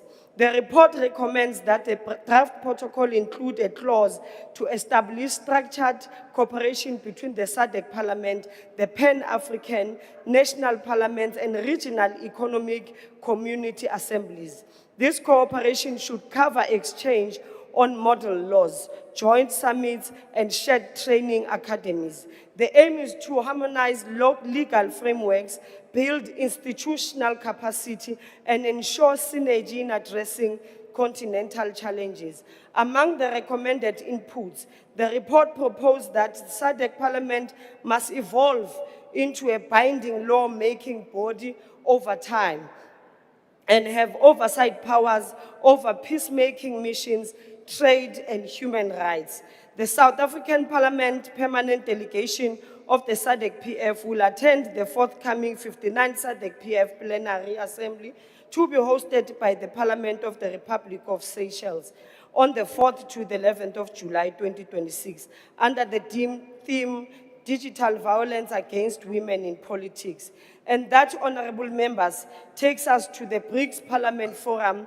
The Federative Republic of Brazil assumed the chairmanship of BRICS on January 1, 2025. Accordingly, Brazil prepared and hosted both the 17th BRICS Summit and the 11th BRICS PF meeting. The 11th BRICS Parliamentary Forum, which was attended by the South African delegation led by the chairperson of the Portfolio Committee on International Relations and Cooperation, Honorable Supra Mahumapilu, took place at the National Congress Palace in Brasilia on 4-5 June 2025 under the theme, The Role of BRICS Parliament in Building More Inclusive and Sustainable Global Governance. The 11th BRICS PF brought together heads of parliaments, presidents of chambers and deputies, and the federal senators from the 11 BRICS member countries, including the delegation from several partner countries. The leadership and representatives of the New Development Bank and the Interparliamentary Union were also in attendance. The standout highlight of the 11th BRICS Parliamentary Forum was its push for a more inclusive global order led by the Global South, especially through calls to reform international institutions like the United States and global financial system. Delegates emphasized that emerging economies should have a stronger role in global decision-making. Several major themes defined the forum: reform of global governance, strengthening BRICS cooperation, support for local currency trade, women's political participation and gender equality, a joint condemnation of terrorism, and South Africa was leading in these ones. The forum concluded with a joint declaration and the ceremonial handover of the next presidency to India, which will host the 12th BRICS PF meeting this year, 2026. The impact of our institution, parliamentary diplomacy, was demonstrated by the active participation of our parliament in the negotiations and the incorporation of a number of our positions and inputs to the final joint communique. Honorable members, our participation in the Pan-African Parliament has enabled institutions to continue to support efforts aimed at operationalization the objectives of the African Continental Free Trade Agreement in line with the aspirations of Agenda 2063. And honorable members, not to forget to say that we do take note of the concerns that you've raised in terms of the money that we pay with hosting the Pan-African Parliament, and we are in engagement and seeking that maybe we find another alternative venue so that we don't pay as much as we're paying now. In the CPA-related matters, honorable members, Parliament of the Republic of South Africa, together with provincial legislatures, is affiliated and participates in the political activities of the Commonwealth Parliamentary Association at both Africa region and international level. Our members of parliament continue to serve in the executive committee, substructures of this organization, and supported efforts of transforming the legal status of this organization into a diplomatic organization that will serve the agenda of the developing countries within the Commonwealth. It is my pleasure to inform this House that this, in fact, finally coming to fruition after many years of our predecessors and ourselves advocating for this change of status.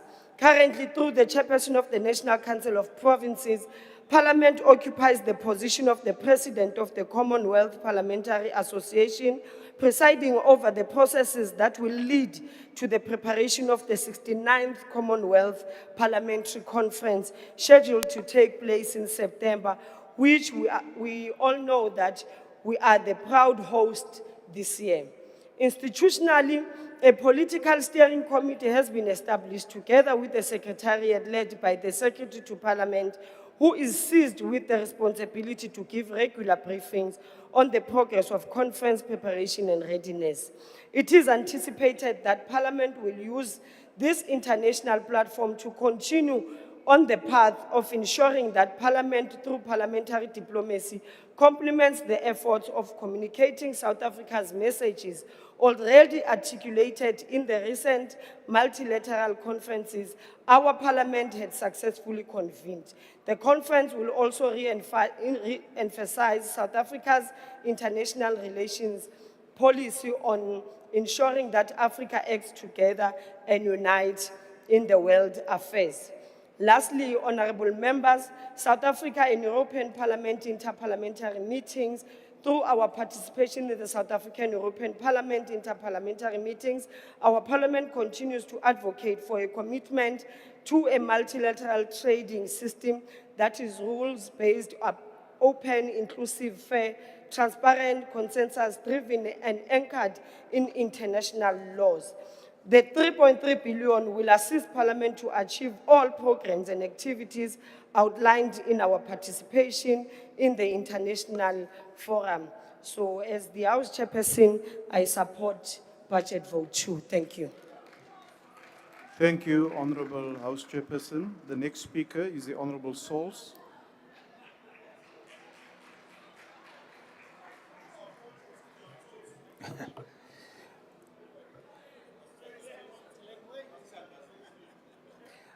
Greetings once again in the name of our Lord and Savior, Jesus Christ.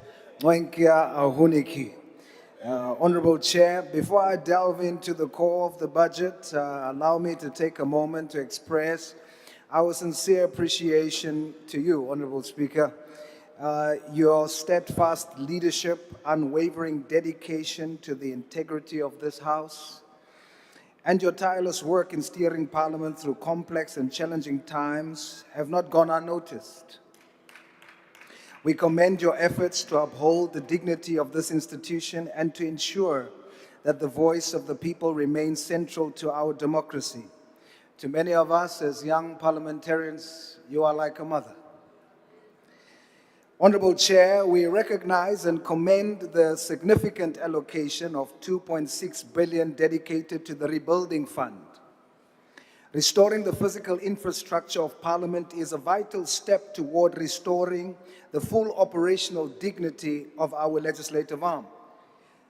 Honorable Chair, whilst we rebuild the brick and mortar foundations of this institution, we must not neglect its human foundation. We must confront a glaring and unjust reality. Our internal parliamentary security staff, specifically the members of the Parliamentary Protection Services, are being left behind. Honorable Chair, how do we justify a 23% allocation for the compensation of employees, amounting to 1.4 billion, whilst the very people who secure our lives and this House are blocked from career progression? The institution cannot speak of fairness when it carries the historical stain of institutional unfairness against its own protection officers. We remember the painful legacy of 2015 when Parliament bypassed its own loyal Parliamentary Protection Services members to headhunt external security members for new chamber support positions, paying them higher salaries despite having lesser service and experience. While the Labour Court may have ruled on a narrow technical legal definitions regarding what constitutes an arbitrary ground under the Employment Equity Act, the moral failure remains obsolete. Our internal security staff have faced stagnation, 0 promotions, and a system that favored new staff over long-serving dedicated employees. We cannot preach fair labor practices to the nation while practicing institutional stagnation within our own corridors. Honorable Chair, the 26-27 budget moves us forward in a physical reconstruction, but true institutional success requires that we bring our workers along with us.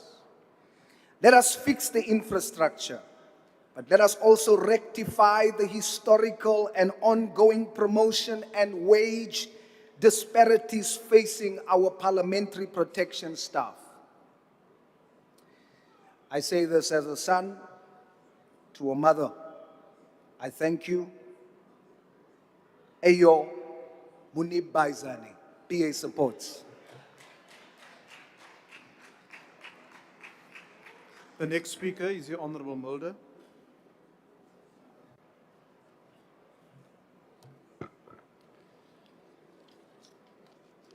Thank you, Honourable Chairperson, Honourable Speaker.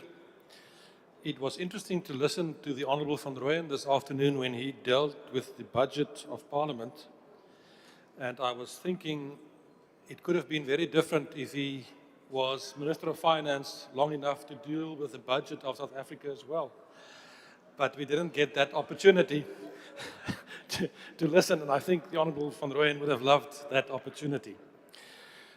Honourable Chairperson, the budget debate of Parliament should be non-controversial and it shouldn't be political, because we all serve the same Parliament, and if you look at the Constitution in terms of the 3 tiers of government or the 3 spheres of government, the legislature, the executive and the judiciary, they are supposed to be on the same level, but I want to think that the legislature, and most likely because I'm one of the members of the legislature, wants to think that the legislature is the most important of the 3, for the simple reason that we represent the people in the House of the National Assembly, and within the NCOP we represent the provinces. Now the mandate of Parliament is quite clearly set out in section 42(3) of the Constitution, which says the mandate of Parliament in terms of that provisions deal with the following.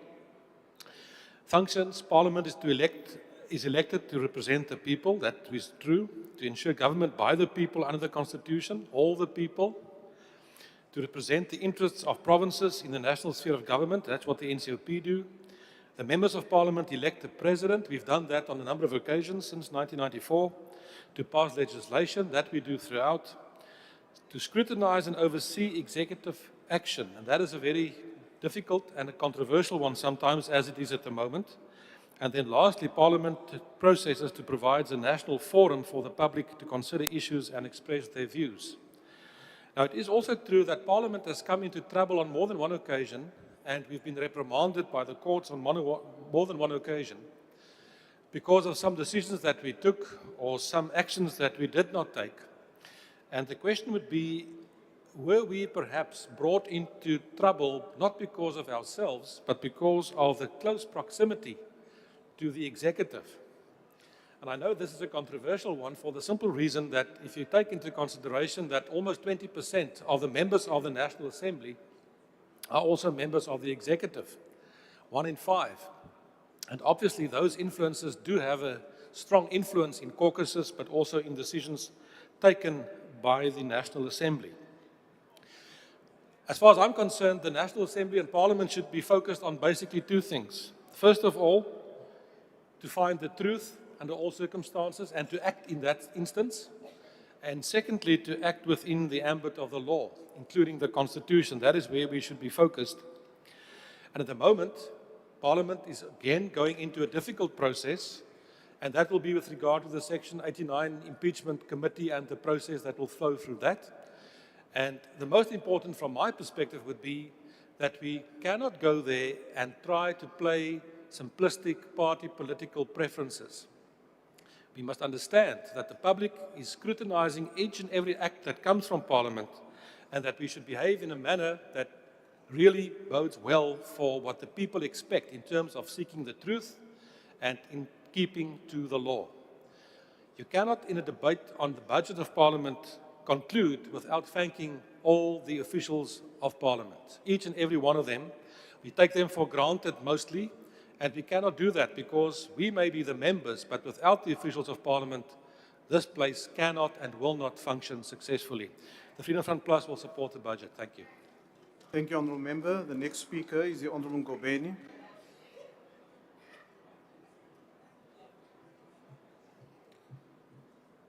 Thank you very much, Honourable House Chair. The essence of Action SA's position is that Parliament must fear the people again.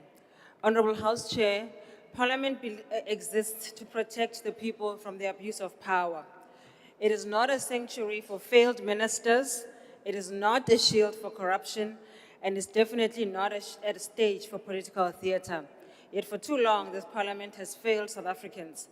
The ANC has used its parliamentary majority not to strengthen oversight, but to weaken it. Ministers were protected, oversight reports were diluted, accountability was sacrificed at the altar for party loyalty. The Constitutional Court itself had to remind Parliament during the Section 89 matter that its duty is to the Constitution first and not to political parties. The crisis in this Parliament is simple. It no longer fears disappointing the people of South Africa. It only fears displeasing political parties. But Parliament has also suffered from an opposition that sometimes mistakes noise for accountability. South Africans did not elect us to collapse debates, to chase headlines or perform outrage for cameras. Noise is not accountability. Chaos is not courage. Action SA believes accountability requires disciplined action. That despite some of us being from smaller parties in this House, we as Action SA have consistently used parliamentary questions, oversight, visits, motions, and committee interventions to expose failures and demand answers from government. We have challenged wasteful expenditure, we have confronted failures at state-owned entities, we have exposed weaknesses in border security and illegal immigration, and we have advanced practical solutions to restore professionalism, economic growth, and capable governance. That is what an effective opposition looks like. Not slogans, not theatrics, results. Power fears accountability, which is why Parliament must reclaim its independence. Members of Parliament were not elected to defend political parties or protect powerful individuals. We were elected to serve the people of South Africa fearlessly and without compromise. Yet today, parliamentary recommendations are ignored without consequence. Reports are adopted without enforcement. Ministers evade accountability and continue as though Parliament is merely ceremonial. We as Action SA believe that Parliament requires stronger oversight, Madam Speaker, stricter consequence management for effective non-compliance, greater transparency in committee performance, and meaningful public participation in the legislative process. Because democracy without accountability is deception. South Africans are tired of institutions that speak loudly but act weakly. We are tired of leaders who quote the Constitution but refuse to defend it. And we are tired of a Parliament that bends when it should stand firm. Parliament must fear the people again. Until it does, accountability in South Africa will remain performative. It is for that reason that Action SA unfortunately rejects Budget Vote 2. I thank you. The next speaker is the Honourable Lekganyane.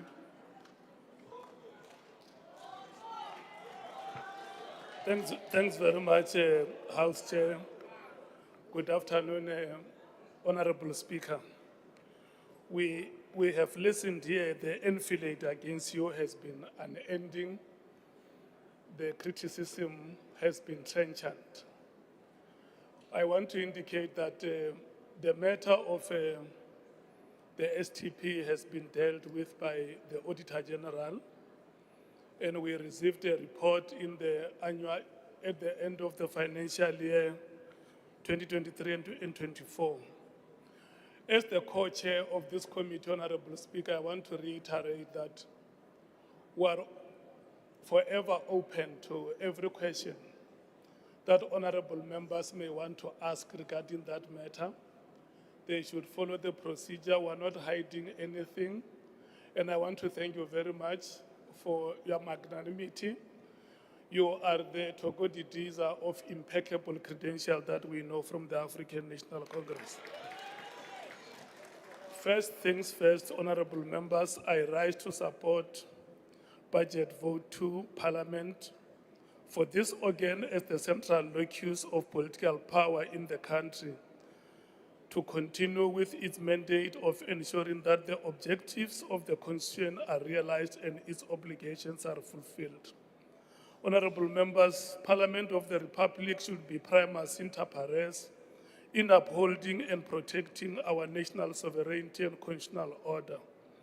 This year marks 30 years of South Africa's constitution and how the democratic state successfully proliferated its doctrines and values on the continent and globally. Honorable Speaker, we look back with pride for transforming South Africa from a morally vitiating and repugnant psychology of apartheid, militarization, and destabilization in Southern Africa. We have exorcised South Africa from the ghost that haunted its noble intentions on the continent.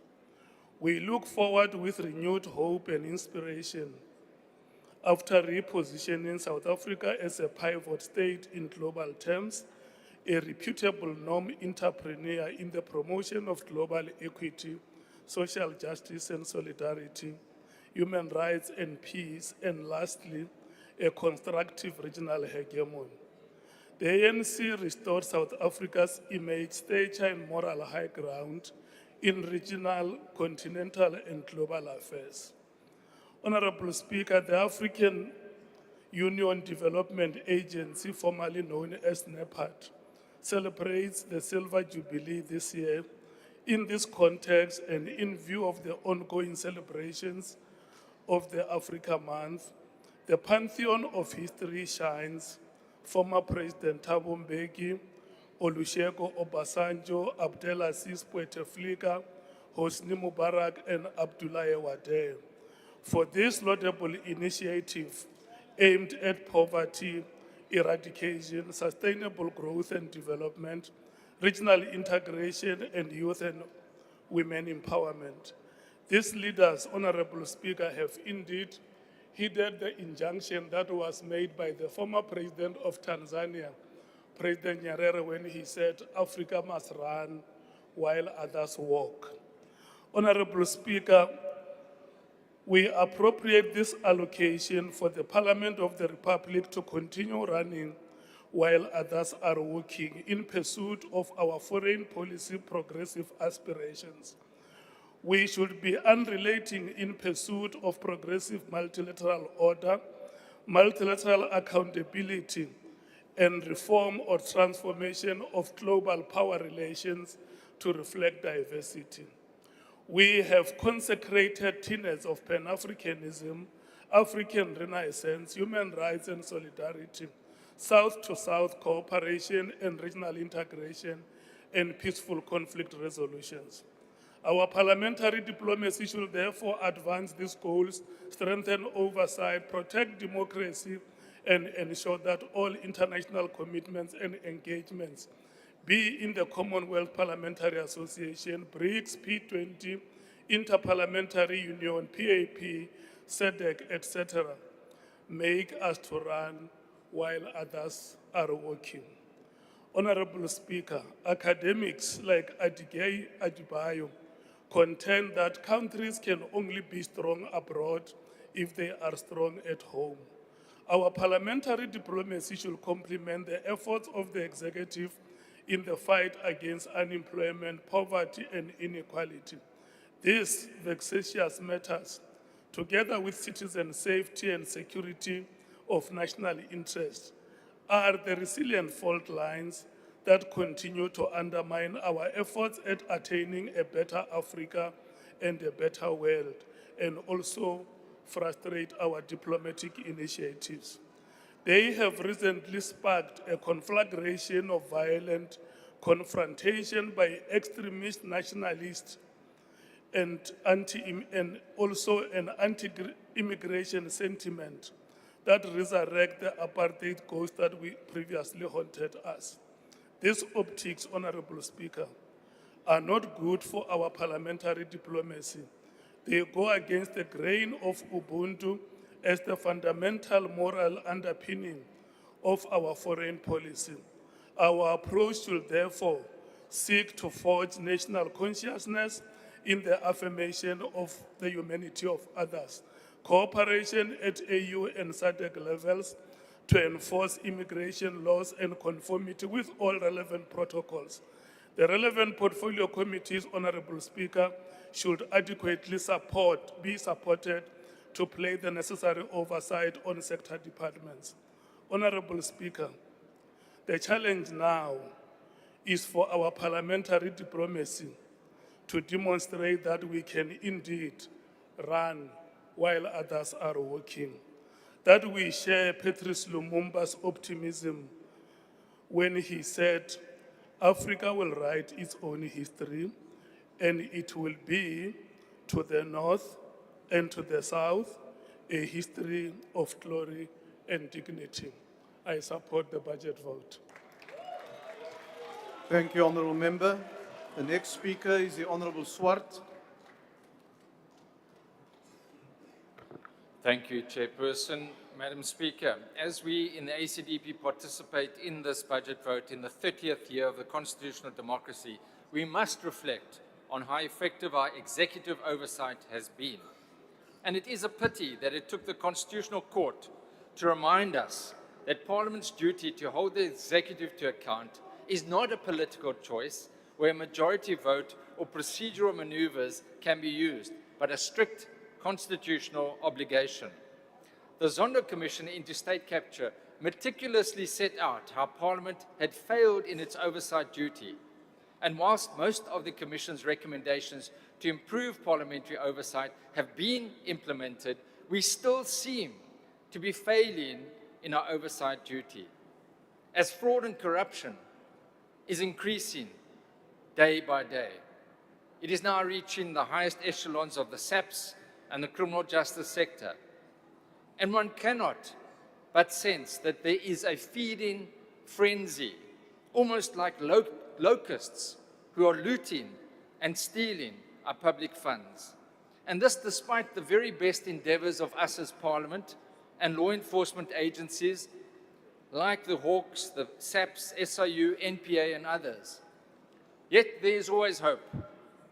The God that I serve promises in his word that he will restore what the locust has eaten.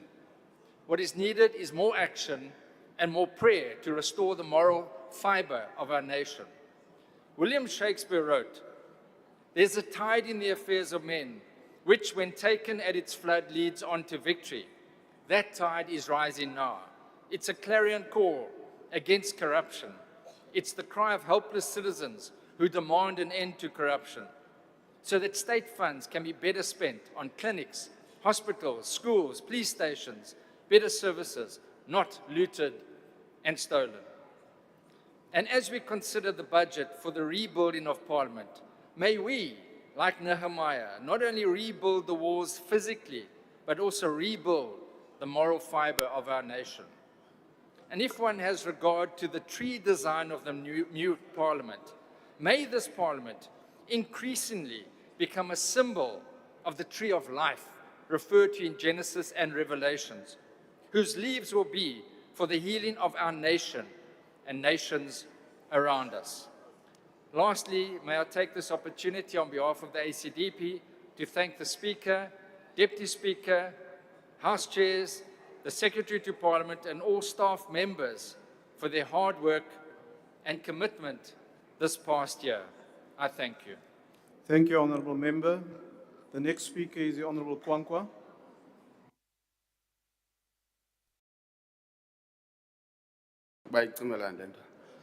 Speaker, in December 2022, we warned you about the dangers of refusing to take the Pala matter to the impeachment committee or the impeachment process. And as usual, you did not listen. Instead, you used a warped logic. When I say you did not listen, Speaker, I'm not referring to you as a person. I'm referring to your colleagues, the African National Congress. Instead, you used a warped logic by using your majority for contrarian aims or contrary ends or to contrarian aims to subvert checks and balances on President Ramaphosa. In doing so, you breached a very important constitutional principle of accountability. And now, in light of the Concord judgment, the chickens have come home to roost. And I regret to inform you that we are not going to shield you from the consequences of your actions.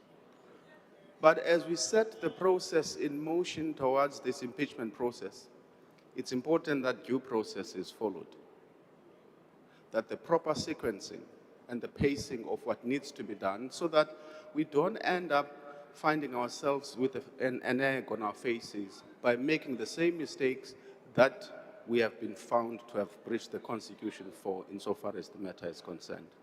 The second issue is, Speaker, I have no time for platitudes. Please bear with me because I'm only expected to make points here for 3 minutes. The second point, Speaker, is when it comes to the question and answer session, they are really starting to become a waste of time. We call it a Q&A session, but ministers come here instead of some of them, not all of them. Instead of answering questions, they respond to them. I mean, I wish I were a minister in the cabinet. If I come to Parliament and I'm expected to respond, I would just say, here again, sit down. That's a response. Whether it answers the question or not is neither here nor there, because we bring them here to respond. And indeed, they respond, but they don't answer questions. The other aspect, Speaker, which I think is very important, is the funding of Parliament. I mean, the discussion actually predates my time in Parliament. When I got to Parliament, there was Speaker Sisulu, and we were talking about the funding model of Parliament. I'm about to turn 15, 3 or 4 years' time, we're still debating the same issue. I was a youth when I debated the matter for the first time. The other issue is, which is very important, is funding of political parties. The amount of money, I mean, it's a joke. I mean, the amount of money I'm expected to run the caucus with is the amount of money that Parliament pays a content advisor. That's my annual budget to run an office, to hire support staff members, to pay for operational expenses. It's crazy. But these laws are going to come back and bite you in 2029 where you're in a smaller party, because that's where you're going if you're going to legislate because you're a big party.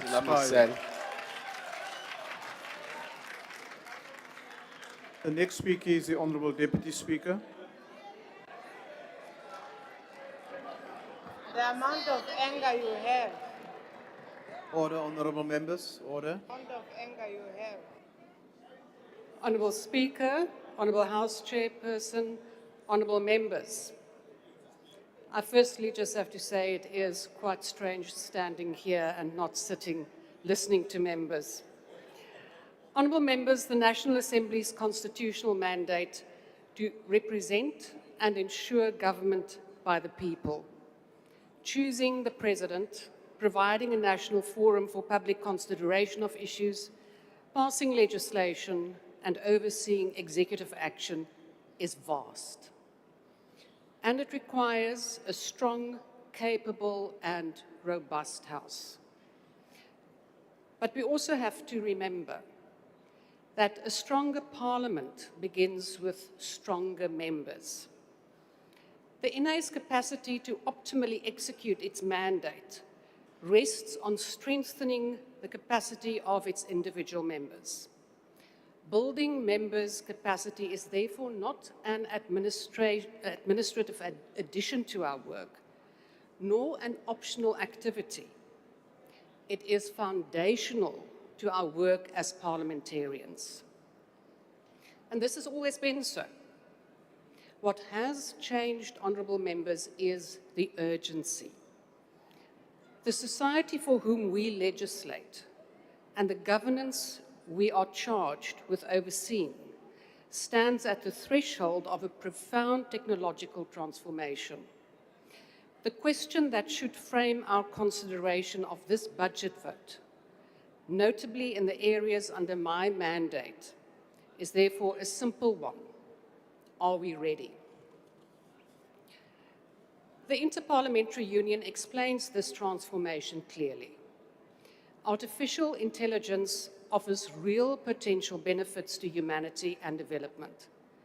But recent advances also pose immediate risks to democracy, human rights, and the rule of law. And the pace of change is outrunning the ability of parliamentarians to understand and regulate it. Parliaments and their members cannot sit on the sidelines. This technology already affects every policy area, and so it is relevant to all of us. Honourable House Chairperson, what should readiness mean for us as members? Firstly, it means knowing how to use Parliament to good effect in representing our constituents, understanding our structures, working strategically within the rules and orders, reading the budget with a critical eye, scrutinising legislation, and asking the right questions in committees and at question time. Secondly, it means keeping pace with the world around us, understanding how the current technological transformation affects our portfolios and our own work as members, and ensuring its safe and ethical use without smothering the innovation our country needs. Readiness, in short, requires capacity, and capacity building must be intentional. Allow me then to turn to members' capacity building. The 7th Parliament Strategic Plan recognises that members must be equipped with continued professional development and the digital literacy skills needed in a digitally transformed Parliament. The year 1 April 2025 to 31 March 2026 was the first full financial year in which my office gave structured effect to the capacity building mandate assigned to the Deputy Speaker. We focused on laying foundations, a necessary approach, given that more than 60% of the members in this Assembly were newly elected at the start of the 7th Parliament. In terms of internal training, we delivered 6 formal training days covering 9 substantive areas of parliamentary practice, including the rules on order and debate, committee oversight, the budget process, public participation, and parliamentary diplomacy. Member satisfaction with the quality of that training remained high throughout. Recognizing the moment we are in, we also intentionally began to build masters, or rather members' digital and AI literacy, promoting international learning opportunities offered by the IPU by a joint program of UNESCO and the University of Oxford Said Business School, and through other self-paced initiatives. Engagement with counterpart parliaments and bodies such as the IPU continued throughout the year, bringing shared learning and concrete offers of capacity building cooperation. Honourable members, the members' attendance across our internal sessions was, however, uneven, and no single session reached half of this House. Our reliance on virtual delivery, while unavoidable during the rebuilding of Parliament, limited the depth of engagement that face-to-face training allows. Many members ask for physical or hybrid formats. As one member put it bluntly in a post-training questionnaire, sessions should be physical, eyeball to eyeball, and I agree with that. Now, despite these challenges, honourable members, I encourage you to attend. There's always something new to learn about this complex, ever-evolving institution. From 2026 and 2027, we will be moving from foundation to structure. The approach combines competency and skills-based training built around a predictable quarterly rhythm so that training is no longer something we attempt to fill into a crowded calendar, but something members can plan around. It places digital and AI literacy firmly within the curriculum, because a member who is ready for the decade ahead is one who can use these tools with confidence and interrogate them with judgment. Honourable House Chairperson, the strengthening of members and our systems cannot be separated. A member with new skills but outdated systems is held back. A modern system in untrained hands delivers little.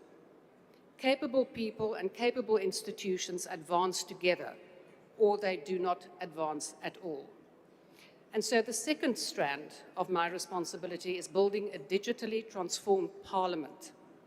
The year under review saw tangible progress. Parliament completed systems to automate core processes, among them online committee submissions, a digital committee dashboard, and a resolutions tracking system, making oversight more traceable. In the year ahead, that work will extend to the online tracking of bills, to digital service delivery dashboards, and to online submissions for the nomination of public office bearers. We have also invested in digital readiness of members and have begun to confront the institutional questions that AI poses for Parliament, including through a course, AI for Parliament, a webinar series offered by the Policy Innovation Lab at Stellenbosch University. Honourable House Chairperson, allow me also to briefly report back on our language policy. Last year, I stressed the need for more interpreters, explaining that Parliament requires at least, that's not optimal, that is at least 44 interpreters to serve both houses, against the 27 we had then. I'm pleased to report an increase to 40, with efforts ongoing to fill the remainder, while AI technologies for real-time interpretation and speech-to-text translation are also explored. And then I also want to report, honourable members, in terms of Parmet, and I know this is a very sensitive matter, I want to indicate to members that the Speaker has approached the Minister of Finance, and I want to thank you, Honourable Speaker, for doing that, to discuss the whole issue of affordability vis-à-vis the remuneration of public office bearers, because I know this is something that we need to address urgently. Honourable House Chairperson, honourable members, I return to the question with which I began. Are we ready? If readiness means that the work is complete, then no, we are not. But if readiness means that we have understood what is required, that we have laid the foundations and that we are building deliberately upon them, then I can report that we are becoming ready and that we intend to be ready in good time. The technological transformation before us will not wait for Parliament to catch up. We must keep up as best we can. That is the commitment my office will continue to honour. I thank you. Thank you, Honourable Deputy Speaker. The next speaker is the Honourable Ghana.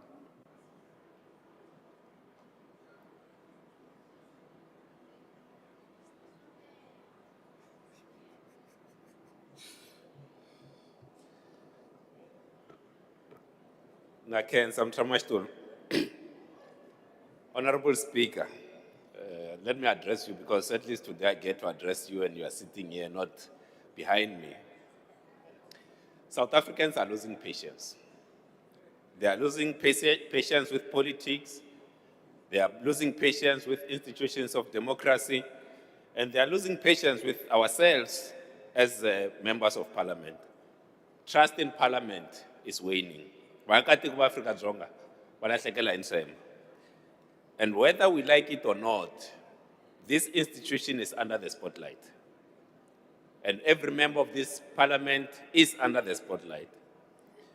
The people are asking a simple question, whether as Parliament we hear their cries, we understand their frustrations, their anger, and we share in their fears and anxieties. Because the South Africa we lead today is a South Africa of deep frustration, rising impatience, and growing hopelessness. People are tired of slow responses, tired of excuses, tired of institutions that appear reactive instead of being decisive. That's why Parliament cannot continue to behave as if things are normal. We are no longer living in 1999 or 2010. The world that we live in has fundamentally changed, and the way citizens of our country consume politics has fundamentally changed. The way that South Africans engage with this institution has changed, and the expectations that they place upon democracy has also changed. We are being called upon as members of Parliament to do more than just passing and processing legislation and following procedure. We are called upon to provide direction, to lead society, and to act with agency and agility. Even when we do react, we must do so swiftly. An example has been made. Many honorable members have spoken around just the pace that it's taking to rebuild Parliament, which is a symbol, an important symbol of our democracy. As Honorable Khadebe has said, we need to rebuild the trust. And rebuilding trust is not about sloganeering. We'll rebuild trust by the work that we do. We must truly represent the hopes and aspirations of all South Africans. And as Parliament, we have to rise above the destructive politics and focus on what matters most, building a South Africa that is safe, prosperous, equal, and united. Because first and foremost, we were not sent here by political parties. We were sent here by South Africans. And we need to represent the people of this country with honor and integrity. Thank you, Honourable Member. The next speaker is the Honourable Schlazo Webster.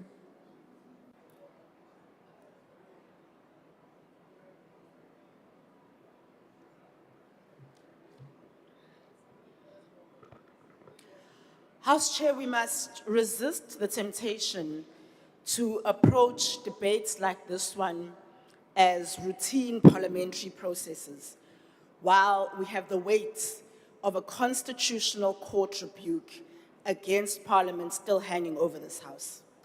This is now the second time in less than a decade that Parliament has been found to have acted unconstitutionally in carrying out its oversight responsibilities. First, it was the Nkandla scandal, when Parliament failed to hold then-President Jacob Zuma accountable for violating the Constitution, and now again, Parliament has been found wanting. At its core, this exposes deep structural weaknesses that have developed over 32 years, and it's the steady erosion of Parliament's independence from political party interests. Too often, party loyalty has superseded constitutional duty, and members of Parliament have acted as defenders of the executive instead of watchdogs for the public, and we see this even in some portfolio committees. That's why public trust in democratic institutions then declines. Yet Parliament receives 2.8 billion in this budget precisely to fulfill one central constitutional purpose, and that is to hold power accountable on behalf of the people of South Africa. Many South Africans have reached a dangerous conclusion that Parliament has become too weak, that it's become compromised, and that it's politically captured and can't exercise meaningful oversight over the executive.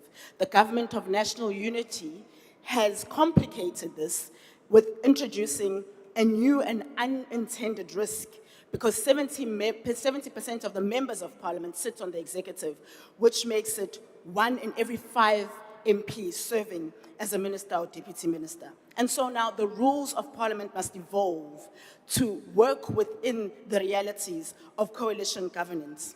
One of the very important things that must be reformed is the office of the Speaker. A rule requiring a Speaker to resign from political party leadership upon assuming office would be a worthwhile solve, because a Speaker cannot simultaneously function as a senior political actor within a party hierarchy while posing as a neutral custodian of parliamentary accountability. The last is accountability of the president, because at present, the president appears before parliament once per quarter. And we've called consistently that this only comes up to 10 hours in a year. And we've called consistently that a president should be coming at least twice per quarter. The growing disconnect between parliament and ordinary South Africans is dangerous for democracy. Honourable Member, your time has It must be expired. that parliament becomes effective and feared by the corrupt and respected by the public. Thank you. The next speaker is the Honourable Magau, who will address us from a seat. Thank you very much, House Chairperson. Today we debate more than a budget. We debate the credibility and constitutional integrity of Parliament itself. Section 42, subsection 3 of the Constitution states that the National Assembly exists to represent the people and to scrutinize and oversee executive action. That is the purpose of Parliament. Parliament is not an extension of the executive. It is not a protection mechanism for those in power. It is an independent arm of state entrusted with the responsibility of holding the executive accountable on behalf of the people of South Africa. The people do not fund Parliament so that it can protect political elites. They fund Parliament so that their voices may be heard and their interests defended.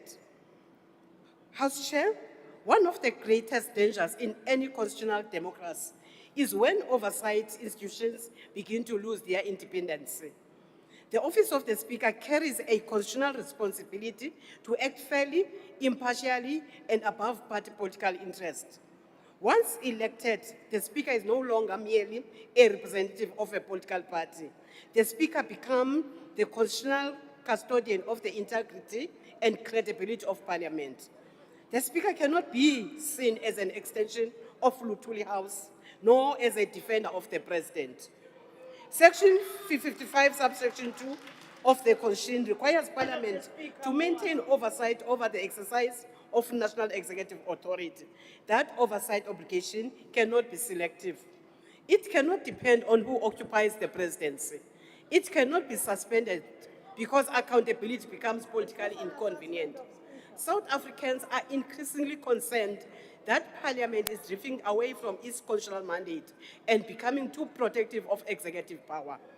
When motions of accountability are frustrated through procedural technicalities, the public loses confidence in Parliament. And once public trust in Parliament collapses, democracy itself is weakened.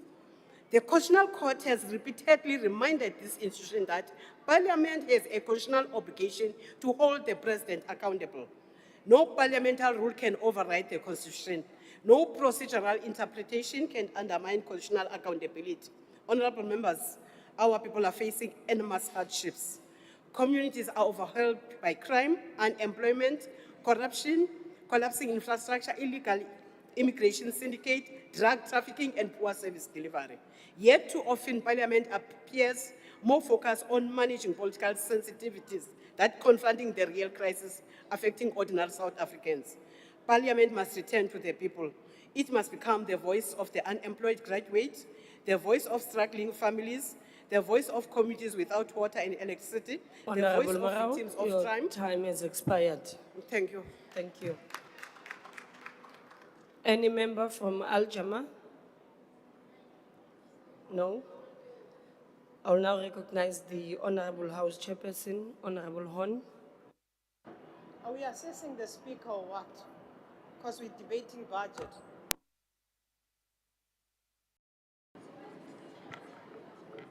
Honourable House Chairperson, Honourable Speaker, colleagues. Parliament's internal arrangements remain a vital part of ensuring the effective functioning of this national legislature and ultimately to support the critical work members perform. At present, these arrangements remain broad and at times fragmented, with unavoidable disruptions and inconveniences persisting hopefully only until the National Assembly has been fully restored. It is therefore understandable that members reflected today, as they has, on challenges arising from these interim logistical arrangements. At the same time, however, it's important to acknowledge the significant efforts by all stakeholders to adapt, accommodate, and improve these conditions. Of particular note are several important milestones. This refurbished new Mr Dome has been in use since the reply to SONA this year, enabling in-person plenaries and joint sittings, reducing the reliance on hybrid proceedings and limiting the costly rental of venues such as the CTICC.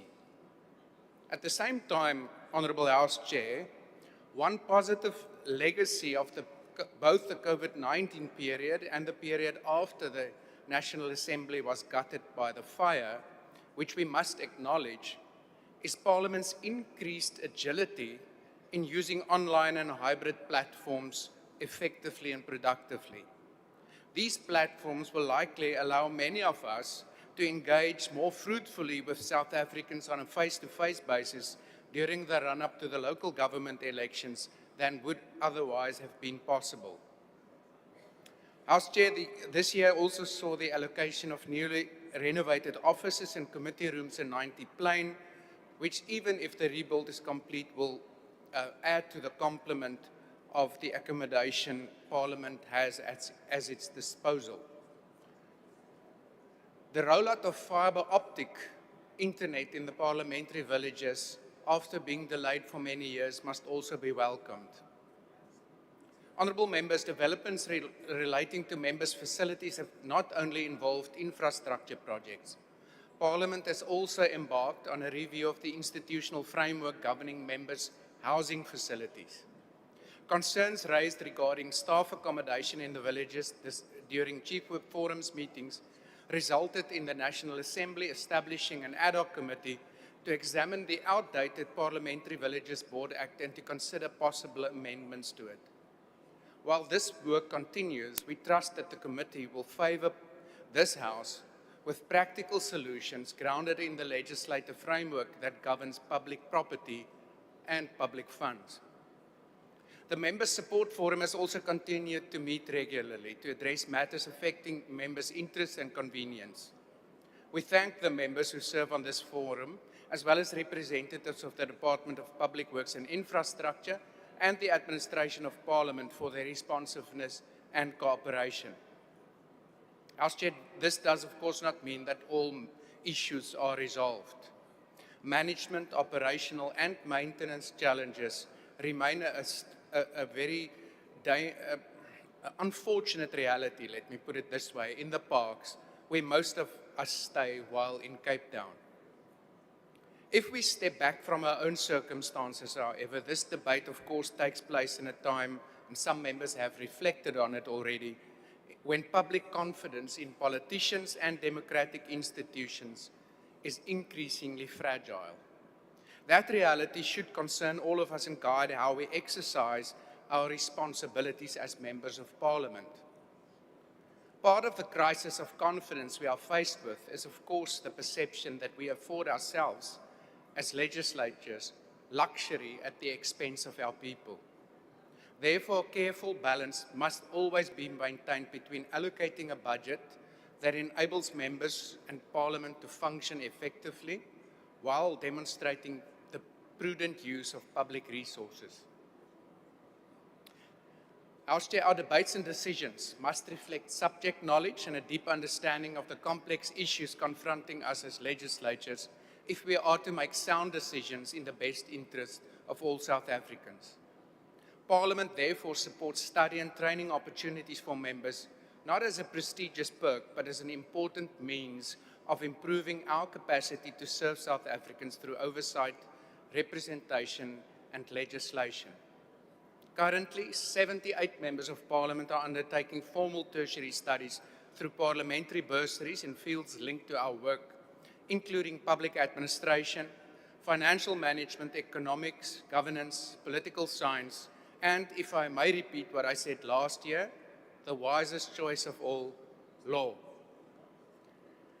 House Chair, in addition, Some members are enrolled in short certificate courses, with 32 studying towards undergraduate degrees and 36 pursuing postgraduate degrees.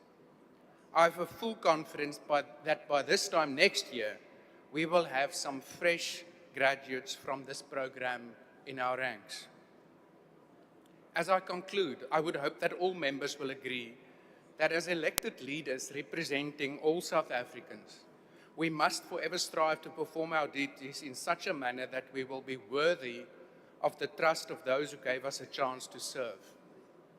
In this regard, I believe all of us must carefully consider the wise words of the late Dean Smuts, who served this Parliament, our Constitution, and South Africa with distinction. She wrote in her autobiography that individual members of Parliament invariably has to decide whether they want to make a noise or a difference. And then she added, if you decide, as one should, that your goal is to make a difference, you must also be able to identify those very rare instances when to make a noise will help make you a difference. Thank you. Thank you very much. Is there any member from NCC, PAC? Honorable Mahlatsi?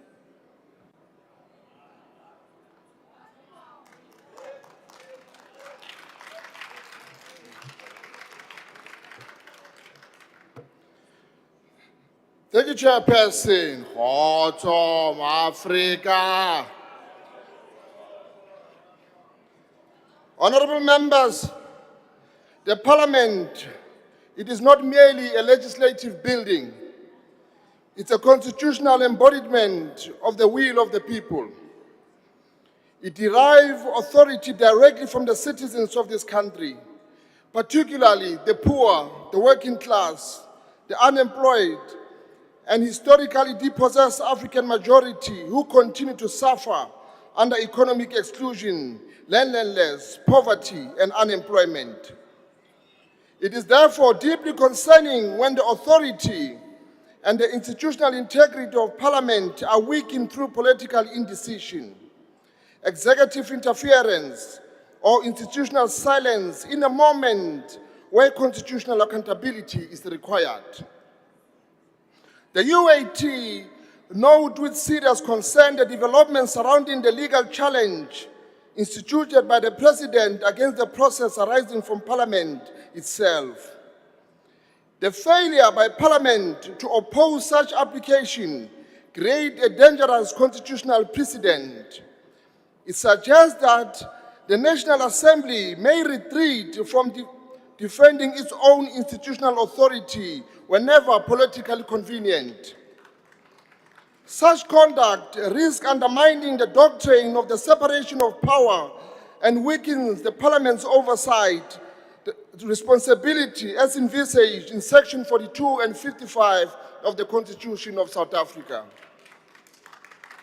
The budget vote too must therefore prioritize strengthening parliamentary oversight capacity, legal advisory independence, implementing the spirit of Ubuntu, which is godliness, research support services, committee functionalities, public participation mechanism, and the consequences management system. Parliament cannot effectively hold the executive accountable while remaining financially and institutionally dependent on the very same structure it seeks to oversee. The UAT reject vote 42. Come, Imam. Thank you, Honorable Member. As the member from Good, I will now recognize the Honorable House Chairperson Frolick.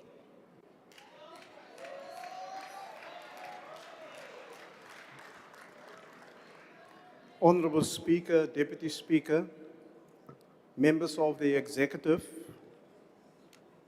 honorable members, ladies and gentlemen.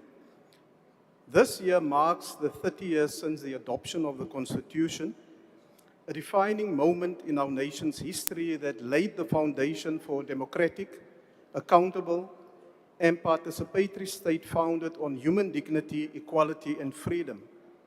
Parliament's role on oversight over the executive and keeping the executive accountable is one of the constitutional mandates that we must exercise without any fear or favor. It is with this context that the National Assembly reflects on the achievements and challenges in implementing this mandate. I will briefly reflect in my input on what is happening in committees and oversight, public participation, and also sectoral work that is being done. The Speaker has reflected on the time that it takes to finalize legislation, and I can say that once again this morning in the National Assembly Programming Committee, this was one of the items on the agenda. We simply need to improve, honourable members, and that will require a collective effort from all of us. As things are currently standing, we're sitting with 40 pieces of legislation on the program of the National Assembly, and keeping in mind that a lot of us will be busy with local government election work, it paints a bleak picture on the number of pieces of legislation that will be finalized before the end of the year. Proposals are thus currently being made and will be given to the Speaker to guide and improve the legislative frameworks. Parliament, honourable members, is by its virtue a rules-based institution operating within a constitutional order founded upon the rule of law. Just as the Constitution itself provides a clear framework through which democratic governance is exercised, so too Parliament must continue to refine its own rules, and a number of members have reflected on this. In this regard, honourable members, all of us must familiarize ourselves with the rules of Parliament and its procedures. This is important for safeguarding the integrity, legitimacy, and credibility of Parliament. The rules that we have not been imposed on us from outside. It is rules that members of Parliament themselves make and is always subject to improvement and to review. However, we've seen in different debates taking place that at times there's scant regard for the rules of the National Assembly, and members fail simply to honour the rules of debate. For instance, Honourable Madam Speaker, we also had a convention, and I don't say we must turn it into a rule, a convention that when a member gets up and debate and make points for debate against, for instance, you as a chairperson, that the convention has always been that you wait for the reply and for the response of the other member. Otherwise, it's just a speech, and you can't enter into a debate. And too often, we make too many speeches, and we don't debate matters effectively with one another. And we deprive ourselves with the opportunity for constructive dialogue. Oversight over government remains central to the work of committees, and I must congratulate and agree with you the excellent work that has been done by the ad hoc committee that is probing the allegations made by General Mkhwanazi. However, it's also an opportunity for us to look at, are our rules actually designed to deal with these type of inquiries? Because at times they can become very open-ended, it can become very expensive with no definite deadline that's in place, without the necessary support structures that's in place, either internally and externally. We run the risk that we lose the momentum of the work that honourable members of Parliament are doing. Following concerns by the Auditor General regarding the state of municipalities, a number of committees led by COCTA, as well as other committees in the NCOP, undertook joint visits throughout the country. The preliminary findings indeed point to systemic weaknesses in terms of financial management, weak accountability mechanisms, and over-reliance on consultants. To strengthen the coordination and improve the effectiveness of oversight and lawmaking, the Speakers Forum has revived the National Forum of Chairpersons of Committees, bringing together committee leadership from Parliament and all the provincial legislatures. The forum intends and seeks to strengthen governance, oversight, public participation, and cooperation across the sector. The forum aims to build a more coordinated and effective responsive committee system across the sector during the 7th Parliament and beyond. One of the concerns, for instance, that we have is that last year, the President signed into law 3 pieces of legislation dealing with gender-based violence and femicide. Unfortunately, when we engage with our colleagues in the other spheres of government, there doesn't seem to be a coordinated approach on how do we actually implement this legislation so that we can improve the livelihoods of especially women, but also of young girls, because they are still being subjected to the most heinous type of offenses involving GBV and femicide. The strategic plan of Parliament is aligned with Agenda 2063, as well as the National Development Plan, and positions committees to effectively respond to emerging global and continental challenges that impact on domestic governance and development. One of this is the Africa Continental Free Trade Agreement that provides significant opportunities for economic integration, industrial development, and intra-African trade.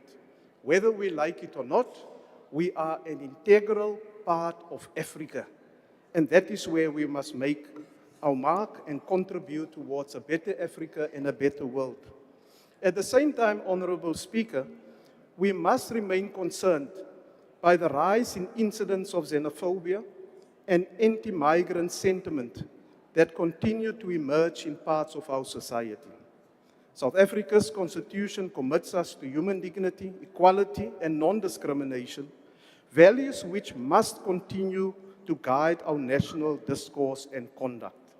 As a country shaped by solidarity from across the African continent during our own liberation struggle, we must continue to promote social cohesion, peaceful coexistence, and African unity, while also addressing the legitimate socio-economic frustrations experienced by many of our communities in a lawful, constitutional, and humane manner.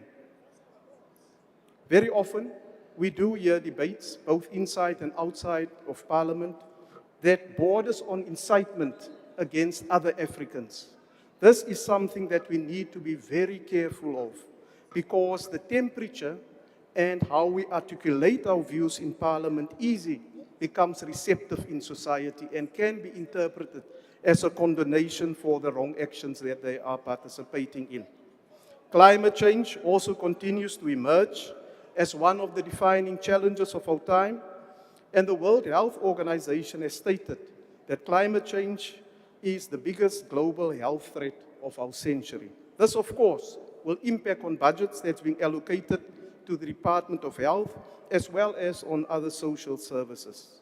We must thus strengthen our internal capacity to engage effectively on climate governance and other multilateral processes. Honourable members, at the advent of the 7th administration, Parliament has made a concerted effort to ensure that public participation is not merely a tick box exercise, but a cornerstone of the legislative process and our constitutional democracy. We must continue to facilitate meaningful public involvement in all our processes. The responsibility goes beyond compliance. It speaks directly to the legitimacy of our democratic institutions and the trust that citizens place in Parliament as a Parliament of the people. Meaningful public participation will thus ensure that legislation is enriched by the lived experiences, the concerns, and aspirations of the people that we serve. Last year, honourable members, I introduced the public participation portal, which is now being rolled out. The portal marks an important institutional shift towards improved coordination, record management, and accountability in the way Parliament conducts and documents public participation processes. I encourage all members to utilize this platform. The uptake at the moment is very low, and we want members to go onto Parliament's website, look at the portal, look at your committee, and look what is recorded there. That's important for transparency and accountability, because it will enhance the quality and sustainability of our public participation processes. In the next phase, we are incorporating the National Council of Provinces and provincial legislatures into the portal so that South Africa can begin a truly national ecosystem for public participation. As we continue to strengthen these processes, there's also an opportunity for public participation division, which has now been capacitated in Parliament, to become more proactive and deepening in broadening citizen engagement. Then, honourable members, and this should be of all interest to you, we have implemented a public constituency office locator, and it's also integrated into the parliamentary website. One of the persistent concerns that is raised by citizens is that they do not know who their public representatives are. They only see them on TV, where constituency offices are located, or how to contact them. Honourable members can interact with the locator either on the parliamentary website or at the exhibition at the back, hosted by Public Education. In addition to these measures, Parliament has also intensified efforts to improve the accessibility of public participation opportunities through a greater use of digital platforms and multilingual communication. In terms of sectoral parliaments, honourable members, honourable Speaker, we will continue to strengthen participatory democracy in bringing people closer to the legislative process through sectoral parliament processes. This has happened in the last financial year through the Youth and the Women P20 as well as other sectoral engagements. This year, the Youth Parliament will be held in Johannesburg during the month of June under the theme Youth Empowerment for a Sustainable Future, commemorating the 50th anniversary of the June 16 uprisings. The Women's Parliament will be hosted in the Northern Cape and will commemorate the historic Women's March and the Women's Charter under the theme Watinti Bafazi, Watinti Mbokoto. 70 years of resistance, 72 years of vision, advancing gender justice, equality, and resilient economies for all. And we look forward to the active participation of all members of Parliament, irrespective of their gender, in these programs. As part of reflecting on the 30 years of democracy, Parliament is also strengthening legislative oversight by assessing whether the laws that we pass, in fact, have an impact on the lives of our people. Do the laws that we pass improve the quality and effectiveness of the legislation that must improve the lives of the people, or is it just another law that gains dust on the law books?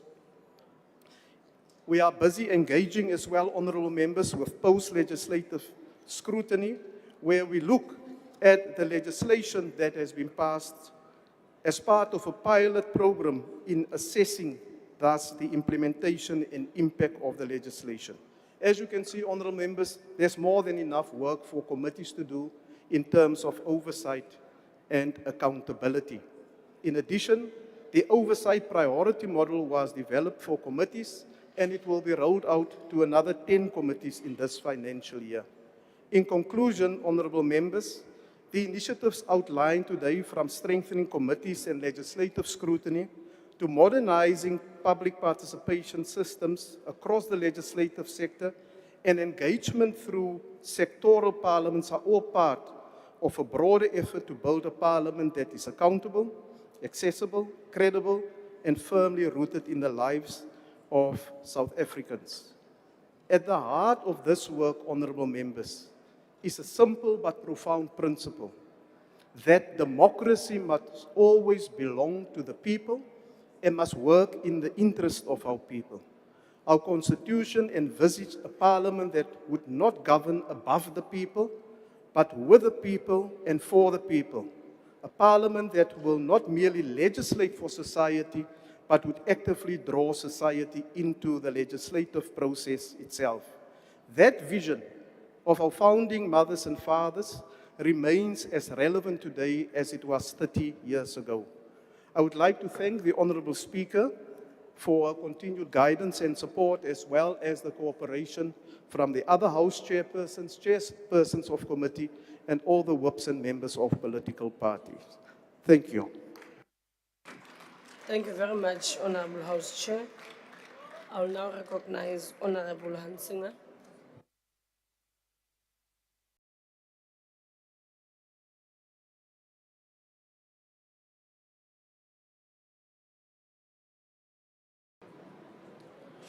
Thank you, Honourable Chairperson. To function better and rebuild public trust, South Africa's Parliament requires systemic reforms across oversight, lawmaking, political independence, financial management and public participation. The Democratic Alliance proposes the following strategic frameworks that align closely with the structural improvements backed by civil society and independent analysts. Public interest demands stronger executive oversight and accountability. And to achieve this, Parliament must fully implement its established oversight and accountability model, imposing explicit legal consequences on executive departments that ignore legislative queries. Coupled with legal enforcement, robust tracking mechanisms must be employed. Introducing open data dashboards and rigid resolution tracking software which will ensure that ministerial promises and Auditor General recommendations are actively monitored rather than forgotten. Furthermore, although the Zondo Commission's advisory findings are legally non-binding, proactive political and legislative action is critical to translating them into practice, dismantling systemic corruption and protecting South Africa's democracy. As such, the DA will rigorously enforce the structural changes advised by the Commission, including implementing strict rules to prevent state-backed procurement corruption. Ensuring effective government oversight, passing legally sound laws, and maintaining institutional independence depend heavily on boosting research capacity and legal expertise, the second critical area for reform. To accomplish this, Parliament must urgently fill technical support vacancies. Committee staff positions for legal advisors, economists and data analysts must be unfrozen to alleviate overstretched research teams. Alongside administrative support, we require targeted training for MPs. As lawmakers, we need continuous professional capacity building in public finance, policy analysis and complex legal framework assessment. Parliament must establish dedicated advisory units to expand specialized research access, enabling portfolio committees to independently verify data supplied by state organs rather than relying solely on executive reports. More than a national focus, sharpening lawmakers is important to strict local government oversight, given widespread service delivery collapse and the need to protect public finances as well as uphold the constitutional rights of South Africans. Further, portfolios must hold state departments to strict deadlines to finalize detailed regulations once a broader bill is signed into law. Simultaneously, mandatory impact assessments must become standard practice to stop national legislation from placing unworkable financial burdens on municipalities. Unfunded mandates can no longer be ignored or allowed to increase by national or provincial governments. Ultimately, citizens bear the consequences of these unfunded mandates, leaving local municipalities unfairly strained and absorbing the result operational demands. Overarchingly, the DA believes that lawmakers should expand their scrutiny to actively debate and reject harmful executive regulations instead of rubber stamping them. In addition, to optimize internal operations and secure the integrity of the state's budget, Parliament requires targeted structural improvements across its internal spending laws, procurement oversight and the funding models of its independent oversight officers. Above all, it is important for the DA that administrative accounting officers face immediate personal liability for wasteful expenditure. Achieving this requires reforming the legislative funding model by amending the Financial Management of Parliament and Provincial Legislators Act to mirror the strict consequence management protocols of the Public Finance Management Act. Parliament must also establish legislative mechanisms for emergency budget shifts to prevent administrative gridlock during unexpected structural crises, such as the recovery aftermath of the 2022 parliamentary fire.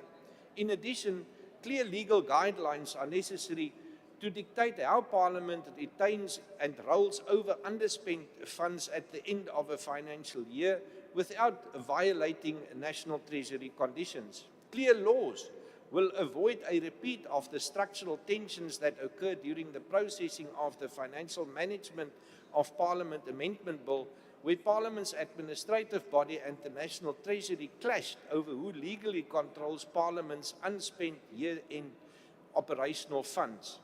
While the DA supports expanding the capacity of the Parliamentary Budget Office, we are equally committed to tightening supply chain management and internal controls. In our view, this dual approach will track value for money and target audit investigations, effectively bridging the gap between policy intent and procurement fraud.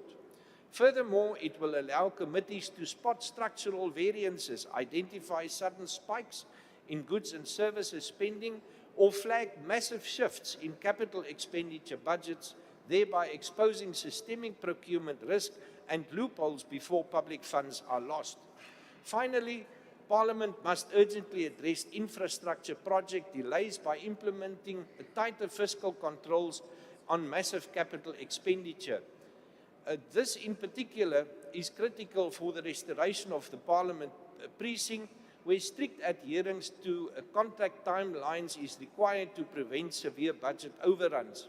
Due to historical oversight gaps, the projected cost of the rebuild ballooned from its original 2.1 billion rand baseline to an eye-watering 4.4 billion rand to 4.6 billion rand, pushing the full handover back to late 2026 and early 27. Enforcing rigid contract tracking is essential to protect public money from further delays. After all, if Parliament cannot fix the cracks to its own budget, it can never successfully guard the arches of the nation. I thank you. Ndiabulela ngexesha enindiphe lona. Ek dank u. Thank you very much, Honorable Member. I will now recognize Honorable Dagmar.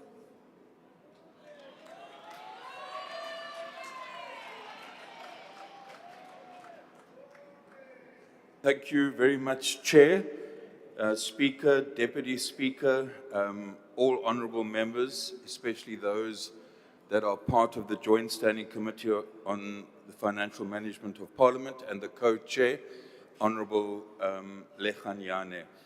The ANC's 2024 election manifesto actually spelled out very clearly our commitment to build a people's parliament. As the ANC, we committed to improving the capacity of Parliament and legislatures to fulfill their legislative, their oversight, as well as their accountability responsibilities. And Chair, if one looks at the work done by Parliament, led by the Executive Authority and the Speaker in particular, since the election of our Speaker and Deputy Speaker in 2024, the record shows that indeed we are implementing the manifesto of the African National Congress in terms of building the People's Parliament. Our committees are conducting robust oversight without fear or favor. This House is a host to critical debate, engagement, and the showcasing of the achievements and the challenges of the executive, which make up the government of national unity. It is a pity, Chair, that some honourable members conduct oversight using populism and fiction and not seeking the truth through facts, when cheap politicking takes the place of robust and informed oversight, actual accountability is undermined. When this happens, our presiding officers often unfairly bear the brunt. Disrespect and abuse does not win arguments. It actually contributes to the electoral decline, as we have seen with the EFF. Every by-election, they are declining. And I think something of that has got to do with the fact that, for instance, Honourable Maotwe comes here today, insults an official of this Parliament, and then leaves. Age Kongo. She's only a recent member of this committee, but she comes here, spreads lies, without facts undermines an individual, and then she leaves this house. Aye, suga, azitani lanto. Now, we are here today Honorable to debate Dagmo. the budget of Parliament. Honorable Dagmo, can you please take a seat? Honorable Mente, what is the point of order? Yeah, first you must teach this honorable member, who's not so honorable, that lies are not parliamentary. We have a word that we use for lie, he must withdraw that. And secondly, TG has got a role to play in an organization. He is here, she is here, and she's running what she has to do for the organization. Thank you very much, Honorable Mente. That last part, I think it's a point of debate, but Honorable Dagmo, can we please address members in a parliamentary manner and please withdraw that Honorable Mautwe was lying? Yes, no, she was misleading the House, not lying. And I'm sure where she is, ever she is now, she's continuing to mislead whoever she's speaking to. You see, Now, we are here he's not today to withdrawing. debate the budget of He's not Parliament withdrawing. and the report of the Joint Standing Committee on Financial He's not Management of withdrawing. Parliament. He must withdraw. Now, I think what's very interesting, members, is that we should pay tribute to the Speaker. In particular, we had an unprecedented situation last year. House Chair, he has not withdrawn. Honorable Mente, I have not recognized you and I heard... Yes, I have been having my hand up, you are not looking at me. You opened your mic and spoke without your hand up. And we know the proceedings. And I did hear Honorable Dagmo saying, I withdraw. He did say that he withdraws. He did say that he withdraws. Honorable Dagmo? Now, I will repeat, I withdraw, and wherever she is now, she is misinforming people, so much so that the EFF is losing support all the time, because people don't like misinformation. Now, our Speaker had to deal with an unprecedented situation where the executive could not actually table, let's be honest, could not table a budget. But this constitution of ours, the judiciary, the role of Parliament, was resilient enough to manage the fact that even though more than 200 people voted in favor of that division of revenue, remember, even though the DA was making populist announcements about VAT, the majority of this House decided to support the division of revenue. It went to court. This constitution, this republic, this parliament is resilient. And that's why we are saying that we don't need fair weather constitutionalists. We need consistent commitment to this constitution. So when MKP undermines the constitution every day, we see them. When the EFF respects one judgment and not another judgment, we see them. When the DA ignores the fact that our constitution calls for redress in favor of the majority of people who suffered under apartheid, you can see the DA are fair weather constitutionalists. That's what they are. So, what I want to say that we can be proud, Chair, of our executive authority, that not only has Parliament achieved a clean audit for 24-25 when you came in, but in fact for the last 10 years, this institution has produced a clean audit. That is something that we should admire and respect. Now, to do that, we must obviously thank our executive authority, the Secretary to Parliament, all of the officials, including those Honorable at the table. Dagmo, can you please take a seat? Honorable Tunga, what are you rising on? Correction, Honorable House Chair, Honorable Tunjwa. Tunjwa, yes, sorry. Honorable Chair, I've been threatened by a member of EFF that after this meeting, he's going to box me. Please. Honorable Tunjwa, where did that take place? Because we've been listening to a member here. No, through you, Honorable House Chair, when the debate was on about Honorable Maute, On what road? she was in fact, she was pointing fingers on me. Honorable Tunja, okay, thank you very much. Honorable members, can we please not threaten one another Violence, when we have violence. a plenary? We know how we should treat one another as honorable members. Continue, Honorable Takmo. No, thanks. So we thank all of those that are involved.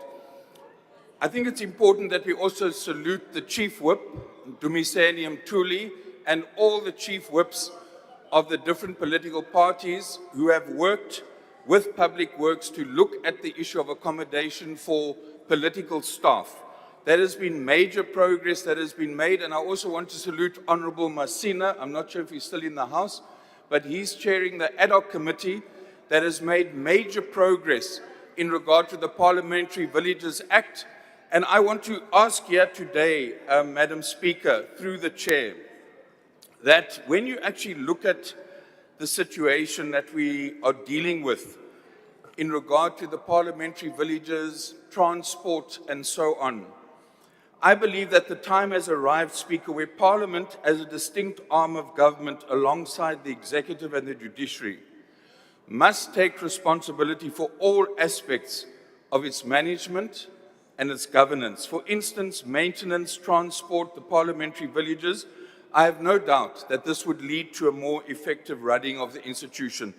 These comments are not an attack on Public Works, not an attack on the Public Works staff, but my appeal is about the need for Parliament to take responsibility through a time-bound process to consider what are the implications of certain functions being transferred from Public Works directly to Parliament. Diyacela toch, Somlomo. Can we consider this?